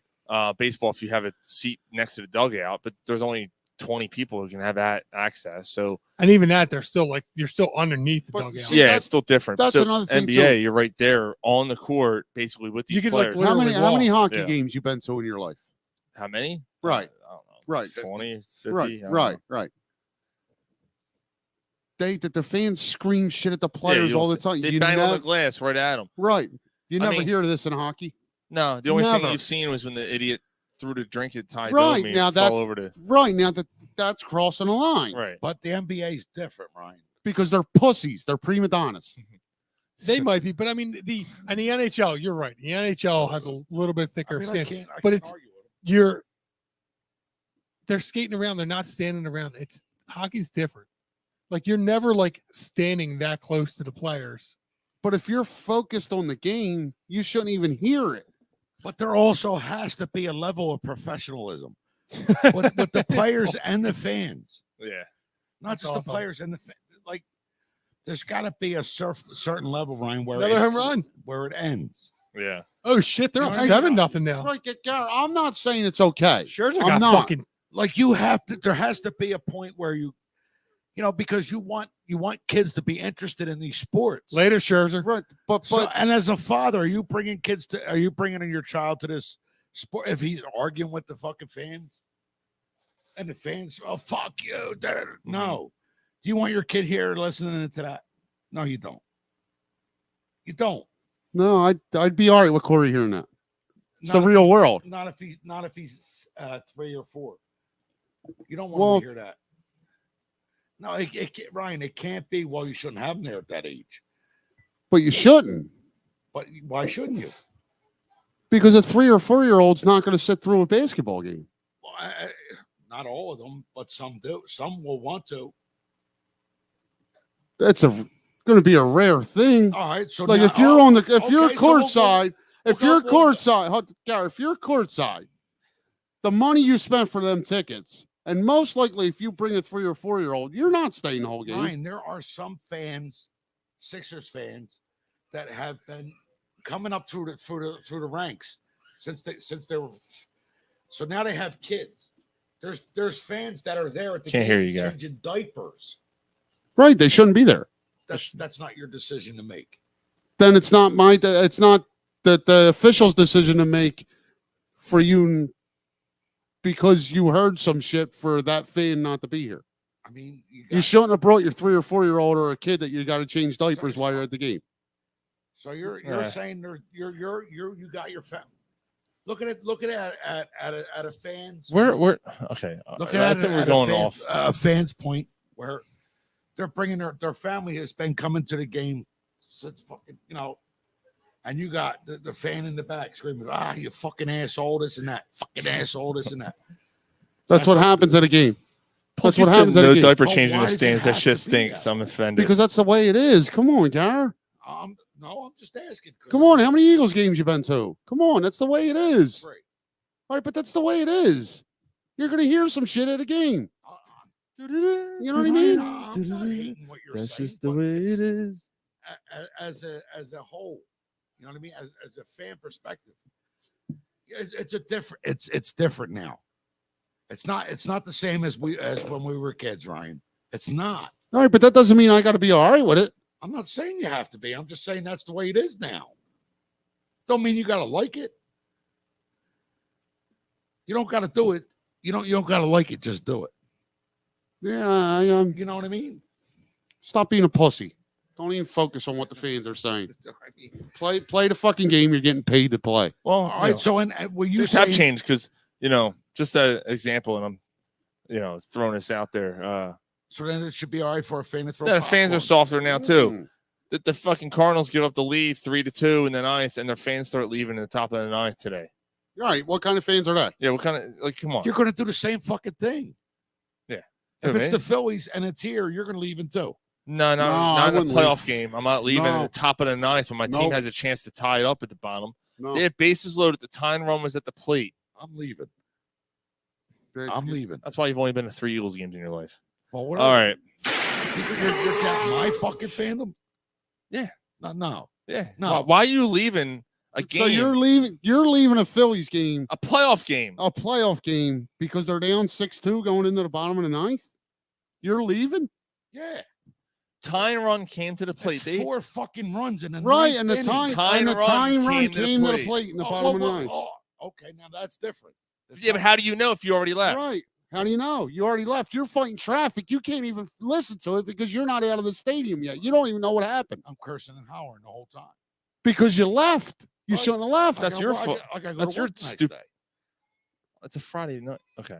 You're to work next day. It's a Friday afternoon. All right, we're done. Okay. Why are we done? This conversation took a turn. It doesn't make sense anymore. What turn did it take? What is your problem tonight? I don't have a problem. Hey, dude, you're like fucking on edge tonight or something. No, I'm not on edge. I'm all right. You just question people's fandom. We just explained it to you. You question my fandom. Yeah. No, And because you said you would leave. Yes. So you have to fight traffic on a Friday afternoon because you have work the next morning? All right. Yeah, it's a little different. Well, that's what happened today. Friday afternoon. Oh, I forgot it was Friday. It's 1 o'clock. I forgot it was Friday. Friday, St. Louis. It's 1 o'clock in a start time. So it's 3 o'clock in the afternoon. Those fans are leaving. I'm not leaving because it's 3-2 at that point. They were marching out of the stadium. I was laughing, but if that game's here and I'm there, I'm not leaving. All right. I don't care if it's Tuesday night. I'm not leaving. It's a playoff game. You spend all it's that a money playoff for it. game. Yeah, okay. All right. Yeah. Yeah, I'm jumping in a little bit late, but it's the the rich folks that don't care enough about the game that just kind of spend a lot of money to buy tickets. And they're the people that bitch. And those are the Like, this people whole who sit thing- on the court I wasn't trying yelling to at the push you. fans Right, who this is- feel entitled. Yes. Thank you. They are entitled. It's a sense of entitlement, feeling like it's okay for you to say what you need because I paid for these seats. I'm going to verbally abuse you, call you and your family names, and that's okay. That's a problem. So the fans, in my opinion, and what Gary was saying earlier, I agree with him on, is that fans have changed. Like fans have It's different. It is different. And the price of tickets have gone up too. It's all that Yeah, stuff. like there is a line. There is a line. But when like my point is with the players. You said there's a line. If you guys remember around here, but if the players, like, I Again- agree with the sense of entitlement. Like, I paid all this money for this ticket. I should be able to say "fuck you" to that player. But you I get can't. that. I get that. Like, you shouldn't. That doesn't give you the right to say that. But at the same time, this comes down to the players. Like, you should be able to block that out unless they're literally assaulting or verbally abusing your family. Right. Now There has listen, to be a line. You Right. suck is not the line. We're Sean said 2 minutes ago that the fan base is different. Like if you remember 2 weeks ago, like the Phillies are in the hunt for a playoff state to get into the playoffs. And they got to do a fucking $1 hot dog night just to get people to come. Like a $1 hot dog night, just to bring fans. Well, they've in. done that beforehand. I mean, it's not the dollar hot No, dog. like well, that. Mike. Well, 3 games before that, they Well, there's a thing with the Phillies, though. Like, I get your point, Gareth. But it's been I 11 do. years. But it's been 11 years since they've been in the playoffs, and to take like you go down to you go to a Phillies game, say with Geneva. The tickets, parking, a beer or two, a hot dog. You're spending $150. You're spending $350. Yeah. So like, I'm not coming down there for that unless I know you're definitely going to the playoffs or something. It's been 11 years. I'm not spending that. But you're not wrong, Ryan. It's just a point that I was making. That's all. Like the Right. fan base nowadays is different. Like in 2011, those seats weren't empty. But They also had a 7-year run. But this, right? But this, you know, You know what I mean? They had like a 7-year run. It's deeper. Yeah, they had a 7-year run. Seats weren't. You're empty. right. The seats weren't empty. They had a 7-year run. The prices were The prices were a little cheaper. Not only that, but the thing is that it was a trend. It was the place to be. Right. There's a difference. Like girls, Right. for whatever it's worth, are going to go hang out and tailgate at the place to be. Right. They're not as worried about how much it costs. Right. And If it's the place to be. And to that point, And they're not the place to be right now. And They to need that get point, to the place to be. next season, so that the baseball season starts in April or March, right? Them seats ain't going to be Right. empty. Then now you get to mid-May and the Phillies look legitimate.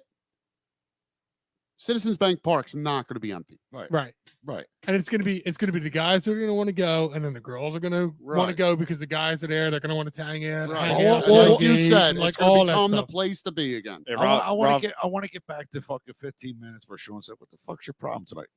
I've been a little argumentative tonight, and I'll apologize, guys. I'm sorry. I already forgot. Oh, I It's missed cool. It is what it is. I bro. missed it too. Baseball is by far the cheapest ticket of the 4 major sports. Yeah. Rob Elvis said that. It probably is, but it's still $25, $30 a park. And the Doesn't city mean- still doesn't believe in the team, and they have to prove it. And he's right about that too. Yes. Right. Like if I'm taking my son to a game, I'm going to spend say $300 for that game the whole night, right? Mhm.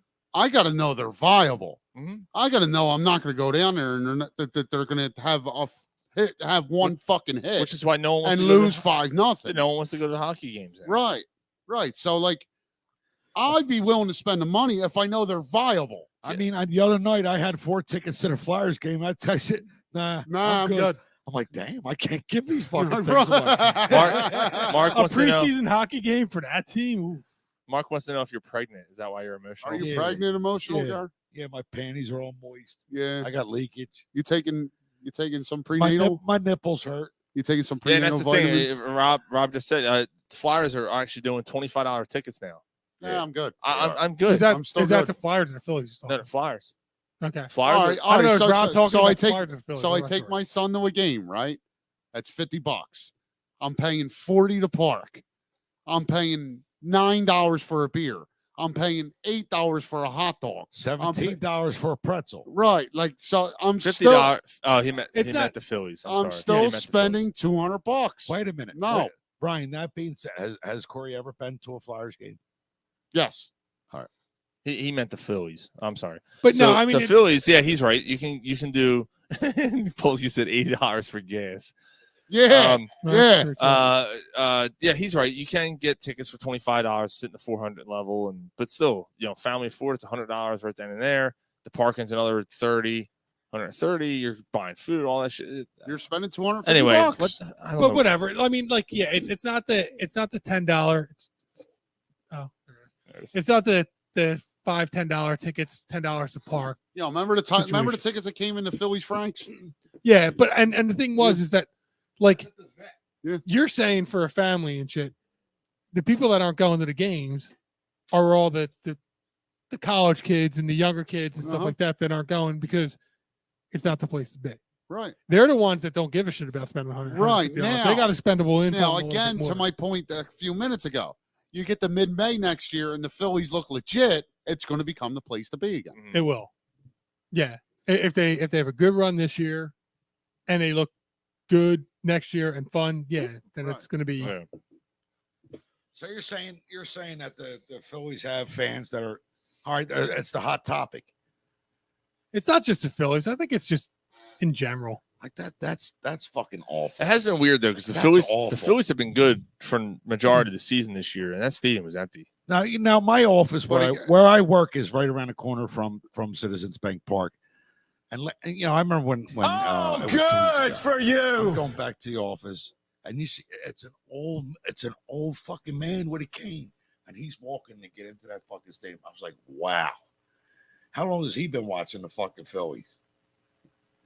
Like that was great just to see that. Yeah. Yeah. I mean, I think that I've been saying it for years. The fact that the players are making as much money as they are and everything, it's become a little bit overpriced. Absolutely. They have to make up the money somewhere. And- But everything and is nowadays, Mike. Right. I agree. Like $8 for a fucking a dozen eggs. Like what the fuck? Right. Now you need a dozen eggs. I don't need to go to the movies. I haven't gone to the movies for like $12. Like I don't need to go to a Phillies game. Rob I said- don't need to go to a Yeah, Flyers but you know game. what? You don't need to, but you used to enjoy doing it. Yeah, But when it was Because they a were little bit- viable. I but think it was home- also when it was a little bit more affordable. Like everything's like I don't do a lot of the stuff that I used like I could, but like $12 for a movie, I'm like, Yeah. I mean, every once in a while I'll be do it able for to a I'll be date able to night. stream it in 3 weeks. Yeah, it's Right. like $5 is cool, 12, 13. It's Like yeah. Brian, I remember being a kid with mom and dad with the Phillies Franks. You get the tickets. No, there's nothing to do. Let's take them to see a Phillies game. You know what I mean? And parking wasn't $40 fucking dollars. Well, we would take SEPTA. Right. You know what I mean? You're 100%. Said they would spend $10 each way to get us all down there. Right.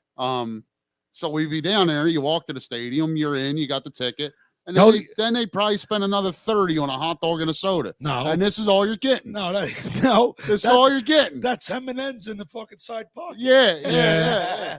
And this is all you're getting. Rob Like, said enjoy it. Rob said he budgets his money for sporting events and strip clubs. Yeah, there you go. Yeah. Now, you know, Either way, you're busting a nut.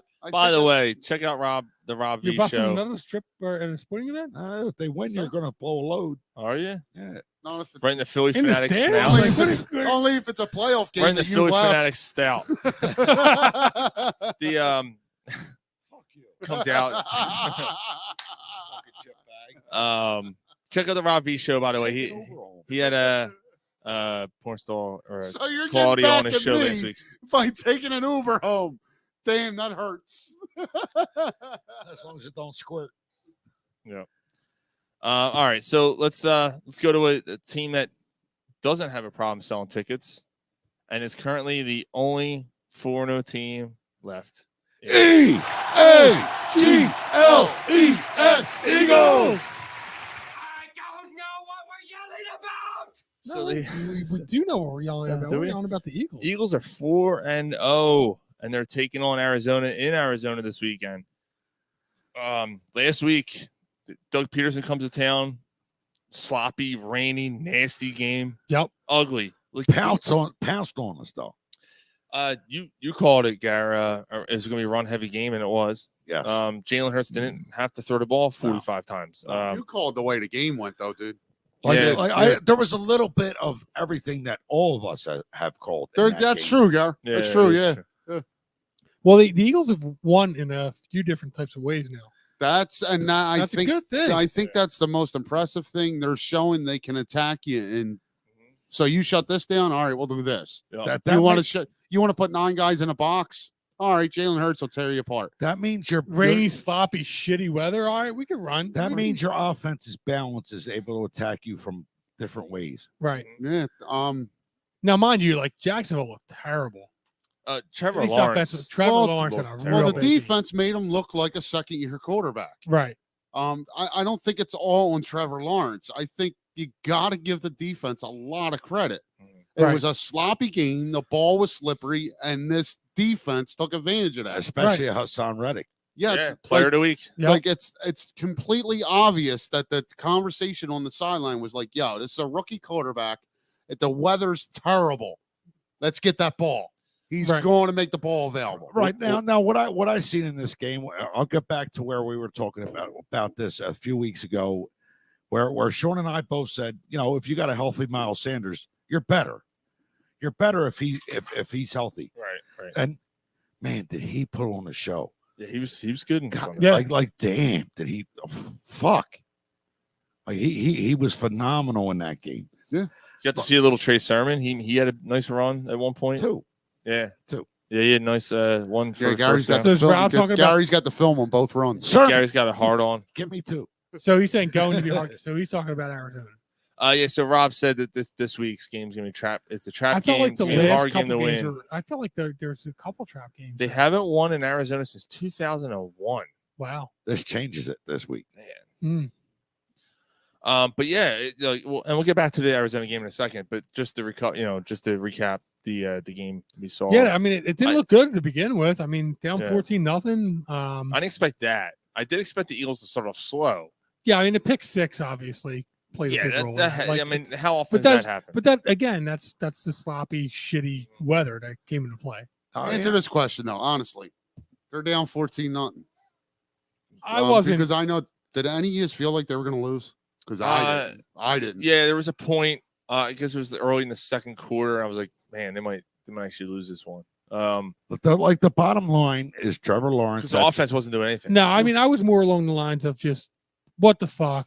Let's get it together. But I was never like, I never felt like they were going to lose. like there was a chance they could lose, but I didn't think it was over. I wasn't like this.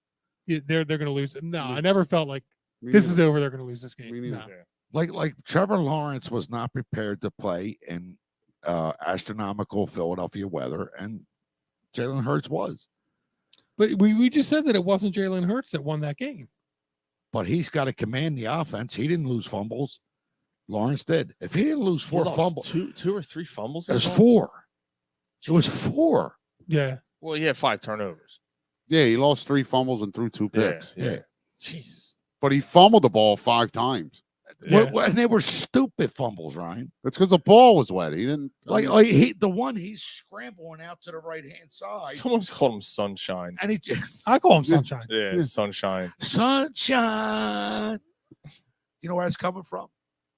That That's- movie. That Yeah, that's movie? yeah. Remember the Titans? Remember Yeah. the Titans. Yeah. That's it. Sunshine. I've been calling him Sunshine since like his first year in Clemson. Like Fuck, I've been calling him Sunshine for 6 years. fuck him and his mope face and that fucking haircut. He does have a fucking. He's ugly. He has a honker on him. Yeah. He does have a big. Yeah. Yeah, he can eat a hoagie in the shower. Fucking big bird. All right. Wait. What? He can eat a hoagie in the shower and keep it dry. Yeah, because his nose is so fucking big. Mike's like, I get it. Fucking chip bag. All right, but moving on. Fucking chip bag. the Jaguars do look like a better team than they were. That they're trending the right way, but they, like we said it, like you clearly seen that the Eagles are the better team. Yeah, the Eagles have been the best team for the last 4 weeks, for sure. I see that point. The Eagles haven't won in Arizona since 2001. That changes. I agree with Gary. Like I think they win. I don't see the Eagles losing this game. It's possible they lose. I don't either. It's a tough game. Yeah, I don't think it is. I think Kyler Murray stinks. I don't know if Arizona's that great. Like Mike.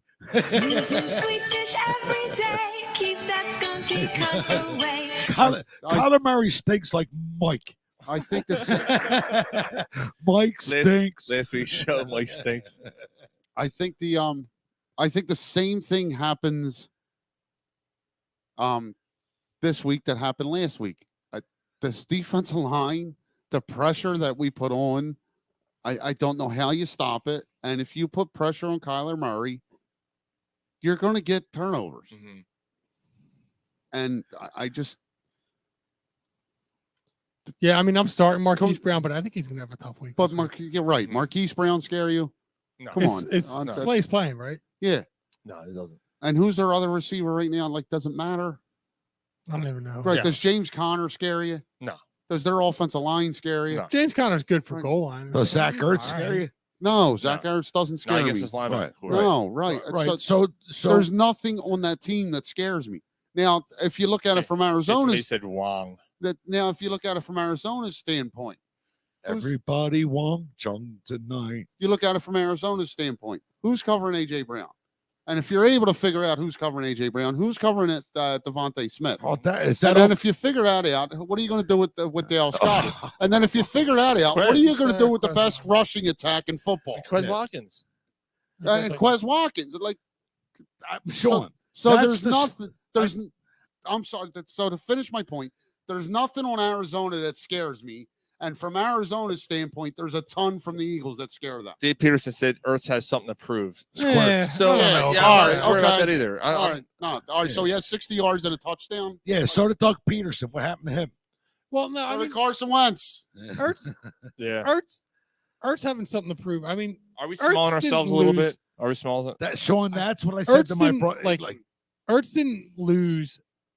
He didn't leave on bad terms. He did. Yes, You think? Yes. He was not happy his last year here, he said. He was very upset. He said it was a very miserable experience last year here. Oh, so you think that he does have something to prove? Yeah, I do. All right. I agree with Dave there that he has a chip on his shoulder. I just don't think Arizona has enough to keep up with the Eagles. I think we're underselling Murray. I don't think that he sucks. I think Murray's okay. I think he's overrated. I think he's completely overrated. Getting back to what Sean said like a few minutes ago, like Quez Watkins, like AJ Brown has had a solid big game. Devontae Smith's had a solid big game. Our running game has had a big game. Jalen Hurts has had a big game. I think this is the game where Quez Watkins, where you're like, God damn, where's he been? I think that's what happens. I mean, he might have he's bound to eventually have like a long touchdown. He did in the first. Yeah, I don't think he's a guy that's going to go and get you 7 catches for 120 yards. No, he's a 3-catch, 60-yard, 70-yard guy, maybe a touchdown. Yeah. I think this is a Goddard game. I think this is a Dallas Goddard game. I think he's the X factor for the offense this week. He's like a fucking watching him run. It's like a fucking freight train. I've seen something. I didn't read the whole, but apparently does he lead the league in yak? Yes, he does. Yeah. Yeah, we haven't had that at tight end right now. He's the best tight end in the entire league. No, he's not. No, he's not. Mark Andrews kidding me? is. Mark Andrews is. I think Kelsey's better than Andrews. No, right now it's Mark Andrews. Okay. Mark Andrews has like 5 touchdowns and like 700 yards receiving, Mike. I guess I have to check the stats, but is he a blocking tight end? He can do it all. He doesn't have 700 yards receiving. All right, he's got like 5. That's fucking ridiculous. He's got 5. I don't think he has. No, you don't got no 500 yards. No, he's not quite there. But whatever. Like it's Kelsey and Andrews are a tier above what Goddard could be. Makes me have to pee. Yeah, I don't think Goddard will ever be the best tight end in football. he's going to be a good tight end. I don't think so. He has 260 yards receiving. Oh, Mark all right. Andrews. I was way off. I was way That off. was like 700 yards. That's a fucking season worth. Where's Kelsey? I'll let you know in a second. Yeah, but I don't think Dallas Goedert will ever be the best tight end in football. I think he'll be a good tight end. Yeah, Pro Bowl caliber. Yeah. Maybe not the starting Pro Bowler, but well, I mean, maybe in the NFC he might be, but Right. Hawkinson might be better than him right now. Kelsey has 322 yards and 3 touchdowns. Oh, Okay. All right, maybe you're right. Maybe you're right. Okay. But still, it's not Goddard. Right. Right. I'm not. Usually, you kill me on stats. I'll I'm off on that one. Yeah. Jason Mays says Murray's a midget. You're not allowed to say that anymore, Jason. Oh yeah. Little person. Yes. Right. Like, is he going to be able to get outside to do what he does on this defense? No. Like, I don't see it. He'll have moments, but that is not. Yeah, like he'll have a couple plays. Like, Dave Peterson said Ertz is going to try to disrupt the defense, but the Birds will win the game. So he's calling the Eagles victory. And then Polsky said 3 yards and 6 inches. What? Thank you, Mark. Has Mark been drinking? Oh yeah, yeah. He's Murray is humping. I'm sure that's some sort That's of an inside work inside too. joke. Yeah, it's an inside joke. 7-1. Stop fucking around, cunt. All right, so I'm gonna say sorry. He's regarded short. All right, so yeah, I'm calling an Eagles win. I'm actually gonna say they're gonna score over 30 this week. I'm gonna go 34-16. Damn. Yeah. I say 31-21. 31-20. I think this is a close game. I think that traveling to Arizona is tough. I mean, you're traveling across the country. It's never easy. I think Arizona's a decent team, not a great team. Maybe somewhere teetering on a playoff team. Mm-hmm. I'm going to In that call. division? Yeah, I'm going to call 27-24 Eagles. All right. Okay. I'm calling for the win, but Gary's got him 48-10. did he say that? No, that would be Gary. We But it would be Gary. We can just go with that. That's fine All with me. right. And All right, you know, so- if you're taking my advice, I would suggest not doing it because I am like 2 games over 500 on, without a fucking without a a spread. So All right, so Christ, am I that bad? I don't know. Did you lose? Did you take the? Did you lose the Denver game? Did you take Denver over Indy? I did take Denver. Yeah, so you're So I probably lost that you're one. probably that bad. I did too. So did 82. So did 82% of the people. Right. All right, it's time for Week 5 picks here on Corner Plus Speaking Sports. of Jason, I stole your wife $40 from these two that I got. Yeah, I'll get it to you. Like for the end of the year, you'll get it. Jason said 35-17 Eagles. Peterson said 35-28. All right, so here Polsky said 31-28 Eagles. Wow, so everyone's having over 30. Well, Or most of close. them are 30. Yeah, I do think the Eagles are gonna. He said from what? For the pick 'em pool. Yeah. All right, so here we go. Here are the weeks, the games this week. I should wait for Gary. Done. He's coming down in a second. Green Bay takes on the Giants in Lambeau. Giants No, 3-1. It's in London. That's Shit, right. you're right. Yeah, you're right. I'm sorry. Never mind. That's far from Lambeau. That's pretty far. Still taking Green Bay. Still people with fucked up teeth. Yeah, the Giants are 3-1. The Giants are not a 3-1 team. No, they're They're mid- like, Yeah, they're but you know not. what? They're gonna come to reality. Yeah, but I mean, let's face it.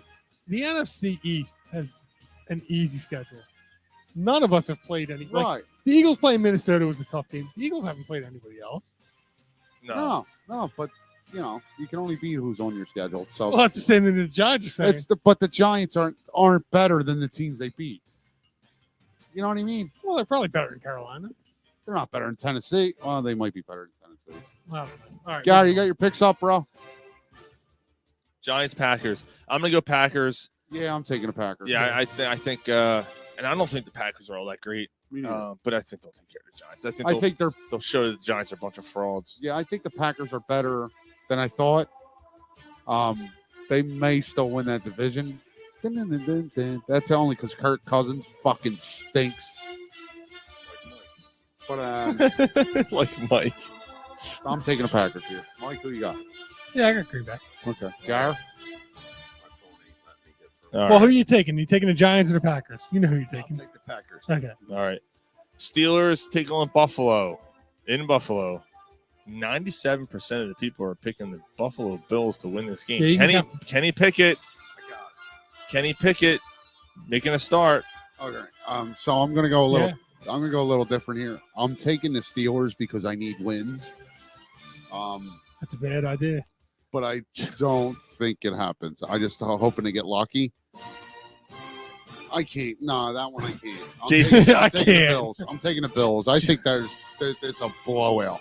The Steelers. Sorry, Jason. The Steelers might be one of the worst teams. Yeah. Jason said they are not better than the teams they beat. A take you only hear on CPS. Can't hear you. My phone ain't let me get on. All right, that's fine. He's going to cheat and listen back and pick all our picks. Yeah. Fucking cheater. Yeah, Buffalo easy. Yeah. Chargers. Third place. How am I cheating? Chargers. I'm in No, third you're place. not. I'm in third place. No, you're not. You're in Yeah. like ninth. Well, see? So how am I cheating? Yeah, he's actually better than us. Right. At least you and I. Yeah, I think me and you are in like 12th. Not Sean. 16th, I think. Like Sean Cool. thriving again. Yeah. All right, we got the Chargers at the Browns. Yep. Chargers. I like the Chargers here. Yeah. Browns aren't that good. Bears take on the Vikings The in Bears, Minnesota. the Bears. Peterson, by the way, has 30-28 Browns. The Vikings don't get a bye week after going to London? No, apparently not. Polsky said, Gary, use the mic. Too you early in the season. motherfucker." I'm on the fucking mic. Yeah, bye What are you week start talking next about? week. Yeah. Week 6 they start. Right? Yeah. Wow. Yeah, that kind of sucks for them, but I'm still taking them over Chicago. Shut up, Polsky. I'm on the side. I'm trying to find a spy. That is a good point. I'm taking them. That is a good point. I'm Ryan. switching. I'm going Bears. I'm going Bears. Yeah, I'm switching. The Bears? Yeah. I don't believe you. No? Okay. All right. I just switched. My shorts here, see? You can still switch it back. It's no, the Bears, you see? It's the Bears. That's a good point, but Bears, Yeah, Bears. Come out with your pants down and your hands up. I'm still taking the Vikings because I don't think the Bears are very good. They're not, but Kirk Cousins. You stinks. might, Rabbit. I hear you. You might. All right. So we're on. Would I turn on the oven and throw a match in the oven? You might, Rabbits. You might. All right. So we're on. I forgot. You see? I love that one. All right. So we're on the Lions at the Patriots. The Lions, coincidentally, the highest scoring team in the league, Also give up the most and points. they also give up the most points in the league. So might, if you got Travis. somebody in fantasy might. either playing for the Lions or against the Lions, you want to You start. see? Yes, sir. And I'm doing both. Yes. Yes. But I'm Detroit. taking Detroit. Yeah, I like Detroit here. Is too. a third string quarterback playing Actually, for? you know what? Right. What's Yeah, that? think about the quarterback that's playing. Yeah, that the third string Yeah, I'm quarterback's playing for the. Yeah, I'm going Detroit. Just because of that. Yo, does Right. Bill Belichick walk away after this year? Because it looks like it's going to be a bad year. Dave Peterson, Brian, 30-26. I don't think he steps away till he builds a team that's viable again. When he builds a team and they're winning again, I think that's when he says, Didn't they make the playoffs? Did they make the playoffs last year? Yeah, they got blown out for Buffalo. Well, there you go. So he did build the viable team last year. no, he's not walking away yet. Okay. All right, moving on. His ego's too big. His what's Yeah. too big? His cock and his ego. Cockram. It's Cockram. All right, moving on. Like Seattle. a rock. Seattle at New Orleans. This is a tough one. I'm No, going it's not. Seattle. No, it's not. It's Seattle all day. New Yeah, I'm Orleans stinks. I'm going Seattle. And they're going to keep plummeting and the Eagles are going to go to the NFC title game and then have the 4th pick. Yeah, that's a New good Orleans. Just name them Mike because they stink. You're taking the Saints? Mike's going Saints? No, I don't think so. Where are you going, Gar? Seattle. Miami goes to New York to take on the Jets. Is Tua playing? No. No, Who's their backup? Teddy Bridgewater. Still, I mean, it's not a bad. I'm going Jets. no, I like. Are you? Yep. I'm taking Miami. I'm going Miami. Yeah, I'm going to take Miami. Although I can understand the Jets pick. It makes sense. I can understand it too. Yeah, I think it should be more than 23% or whatever. yeah, I agree with that. Atlanta goes to Tampa Bay.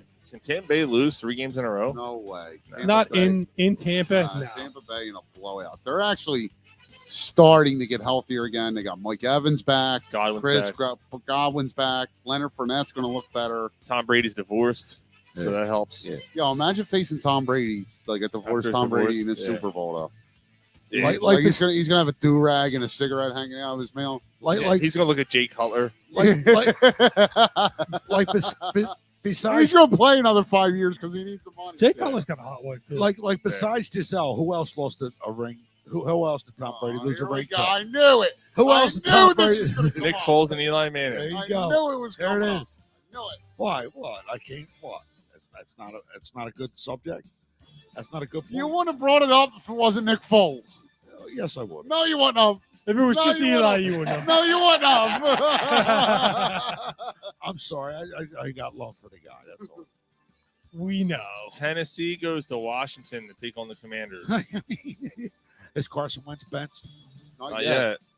He will be after this one. He might be in I'm this taking game, Tennessee. Like the Washington looks really, really, really bad. which is sad. They got a great. I'm actually taking Washington. Yeah. Yeah, I'm gonna go with the home team here. I think they pull out a win somehow. Okay. Yeah, You know, Carson Wentz does have this knack for keeping you in it just enough. I just don't think Tennessee's that good. No, neither do I I. understand, and you're in third place, so far be it from us to disagree with you. But I'm gonna do it anyway. Dave Peterson has the Dolphins beating the Jets. Yeah, the Falcons beating the Bucks. Oh, It's tough to argue. he You is. know what? Falcons Wow, Dave Peterson. and the Titans beating the Commanders. Yeah, I like the Titans here. Yeah, I mean I do too. I think that's the upset of the week. It's not impossible. I'm going back with Minnesota, by the way. I'm not taking Chicago. See? Yeah, I know. Houston, and Jacksonville. Oh, Jacksonville all day. Yeah. All day. Yeah, I In like. Jacksonville too. Yeah. Come on. All Yeah, day. yeah, I like Jacksonville. Houston. Yeah, you see, that's why we can only get the 4th pick because fucking Houston's gonna suck more than the Saints. Yeah. It's all right. You got a top 4 pick and Yeah. you go to the NFC title game, Mike. It's hard to complain. I hear you. Niners. And Carolina's gonna be the other team that's gonna suck for us too. Well, there you go. They're playing the Niners. So I think I just made my pick. Yep. Niners. Yep, Niners. Debo goes off. Yeah, he might. Cowboys take on the Rams in LA. Now that's a game, man. Come on, in LA, Dallas sucks. I mean, They do not suck. They do not. They do not suck. They don't.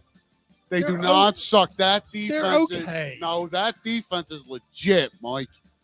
Legit. They lead the league in, well, they're second now, but they're right behind the Eagles in sacks. And Cooper Rush has been solid. Yeah, he's playing well. They run the ball. They got a decent offensive line. CeeDee Lamb's playing better and better every week. yeah. And the Rams don't look great. CeeDee Lamb's been okay, and they have no other receiver. Yeah, They like might be the, getting Gallup back. Schultz isn't great. Like, like Uh, the, Speaking of Gallup, I was up for a trade in fantasy today to trade Josh Allen, Singletary for Michael Gallup, the Browns quarterback. The Browns is a team quarterback league. The Browns QB. no, it was it? It was the Browns. Somebody else, I forget who else, and a 7th round pick. Get the fuck out of here with that trade. And he Nixon, said, wasn't it? oh, Joe Mixon. I'm not trading in that league where quarterbacks, if you have a really good quarterback, it's extremely valuable. And Josh Allen's been my savior like the last 2 years. I'm like, get the fuck out of here with this trade. He doesn't know what he's doing. suck my balls with that trade. All right. Your mom's a pig. I ain't trading that. What's the matter with you? I'm going Cowboys here. I'm going to Rams. Don't Rams. I like Cowboys. All right. I'd rather the Cowboys win because the following week they play the Eagles. Okay. All right. So I am taking the Eagles against Arizona. Yeah, me too. We all talked about that. Dave Peterson has the Rams over the Cowboys. Bengals take on the Ravens in Baltimore.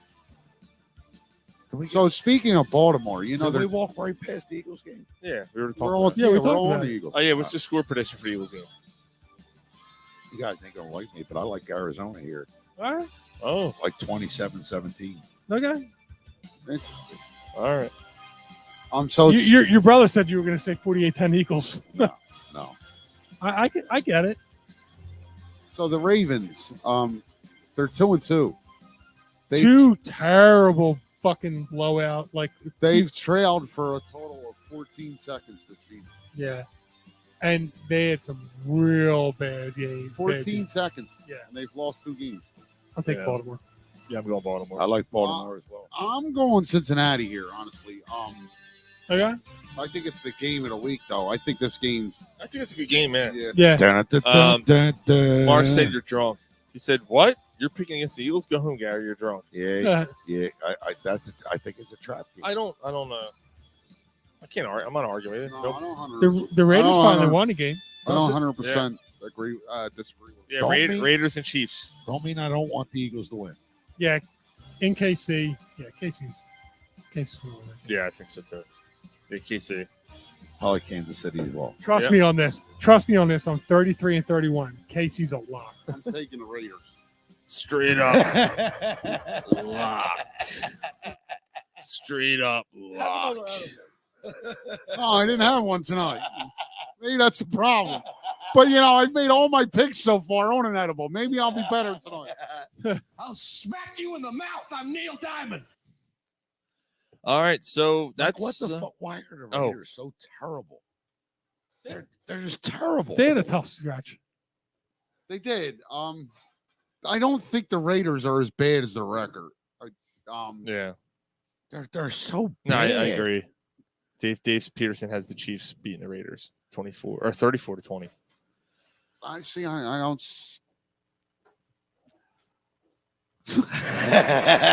Mike, you step on a duck? Or is that you? Mike stinks. Was that you? No, it wasn't me. That was him. Yeah, it was. Yeah, it was. I thought it was him walking up the steps. Was that on the show? Yeah, I hope Good. so. Good. All right, I have one while you were drunk story. That's all I had. This is a kind of a busy week this week, so I wasn't really paying attention. I am not drunk, man. You're trying to make me drunk. It's time to 49 catch up hours on this some week. things you may have missed Do you think a six-pack is acceptable? while you were drunk. I'm drunk and I love cats. It goes What up more every do you time need you to say it. know? So this is a good one though. A video has surfaced of Antonio Brown Oh, this guy. at a hotel in Dubai, Dubai. Where the fuck is that at? India, exposing himself to women, like thrusting himself against with these women, and then so he's getting in trouble for that, and then also he had like a bunch of weed on him, and over there, I guess is a little more Marijuana is a hell of a drug. apparently. But He's yeah, gonna become a porn star. he's there's something wrong with this dude, man. And it all happened. He's exposing himself to these women, like random women. in it a all hotel. started when he took that hit from Burfitt or whatever the fuck his name is. Vontez Burfitt, yeah. I think There's it nothing knocked wrong. something loose. Yeah. There's nothing wrong with him. He's finding a way to get his name recognized again. Polsky said you haven't been busy. You didn't do shit yesterday. Yeah. Oh, that's because he told T.O. go fuck yourself. Yeah, just That's carrying. what I say. Let me shut up. That's what I say. Here, T.O. suck my balls. Yeah, Jason Mays, AB is cooked. That's such a weird situation, man. What is up with this dude? Listen, I've never seen anybody unravel like he it's has. sad. It's pure sadness. He's like the Kanye West of football. It's pure sadness. Kanye What's West. really sad? You're probably gonna hear about him dead in 3 to 5 years. I Man. don't think anyone's going to care at that point. This dude's fucking. He's a detriment to society right now. It's detrimental. He's detrimental. He is finding his inner athletic peace. Ask Roger Ramjet. He said he's a. He definitely had a ram cock. He said he's a good citizen. No, he's not. No, he's something's gonna happen to this dude. Like he's gonna, like you said, he's gonna end up dead, or like he's gonna kill somebody, or like you're thrust his little, thrust his dick on somebody else, you're and the gonna hear husband's gonna beat the shit out of You're him. gonna hear something drastic about him. Mm-hmm. Where like he gonna killed end somebody. He's going to end up raping in a foreign country the president of a foreign country's wife or daughter. I think he's like rape a goat or something. Every time he drives by a farm, all the sheep are like, "Daddy, Daddy." They all got black beards. They're all smoking weed. Yeah. Daddy. And they all just got pants on, no shirt, and they got putting up the peace sign. Yeah. He's the model for CTE. Yeah, his son's name will be Ingodio Brown. Ingodio Brown. Bad. That was bad. What was that skit on Saturday Night Live? Go boy. It was Jim Brewer. They had to tase him. What is it?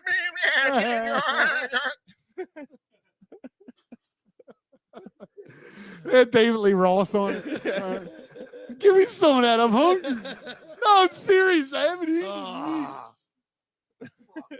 Mr. Bill's in the back. He's just Mr. randomly Bill's talking, in- and he's like, yeah, Mr. so I said, Speaking of tased, speaking of what? Speaking of being tased, Mr. Brown. Mr.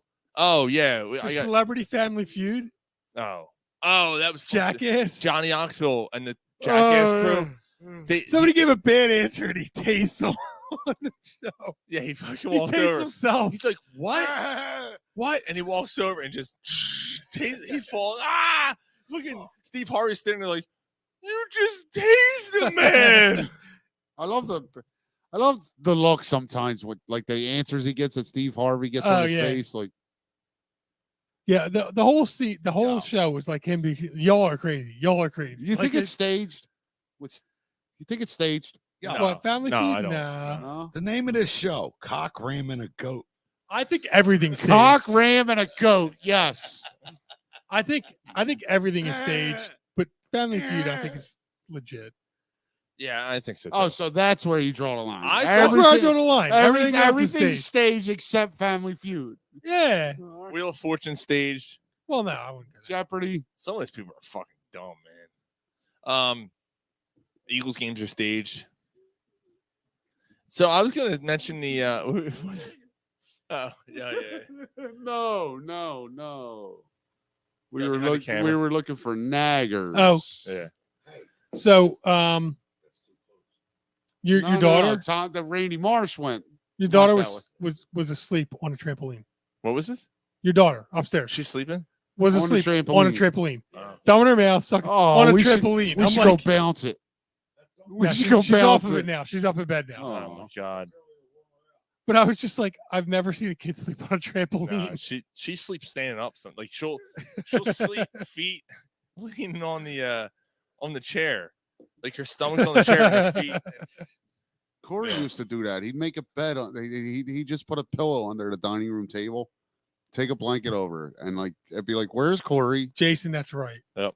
Family and, Feud. and then the you'd only find him true under thing the true dining left. room table, like Al Cole. Yes, that's right. Knoxville tased himself when he. Yeah. When he gave himself a bad answer. I didn't know that. I didn't see that. Yeah, I part. seen that part. Yep.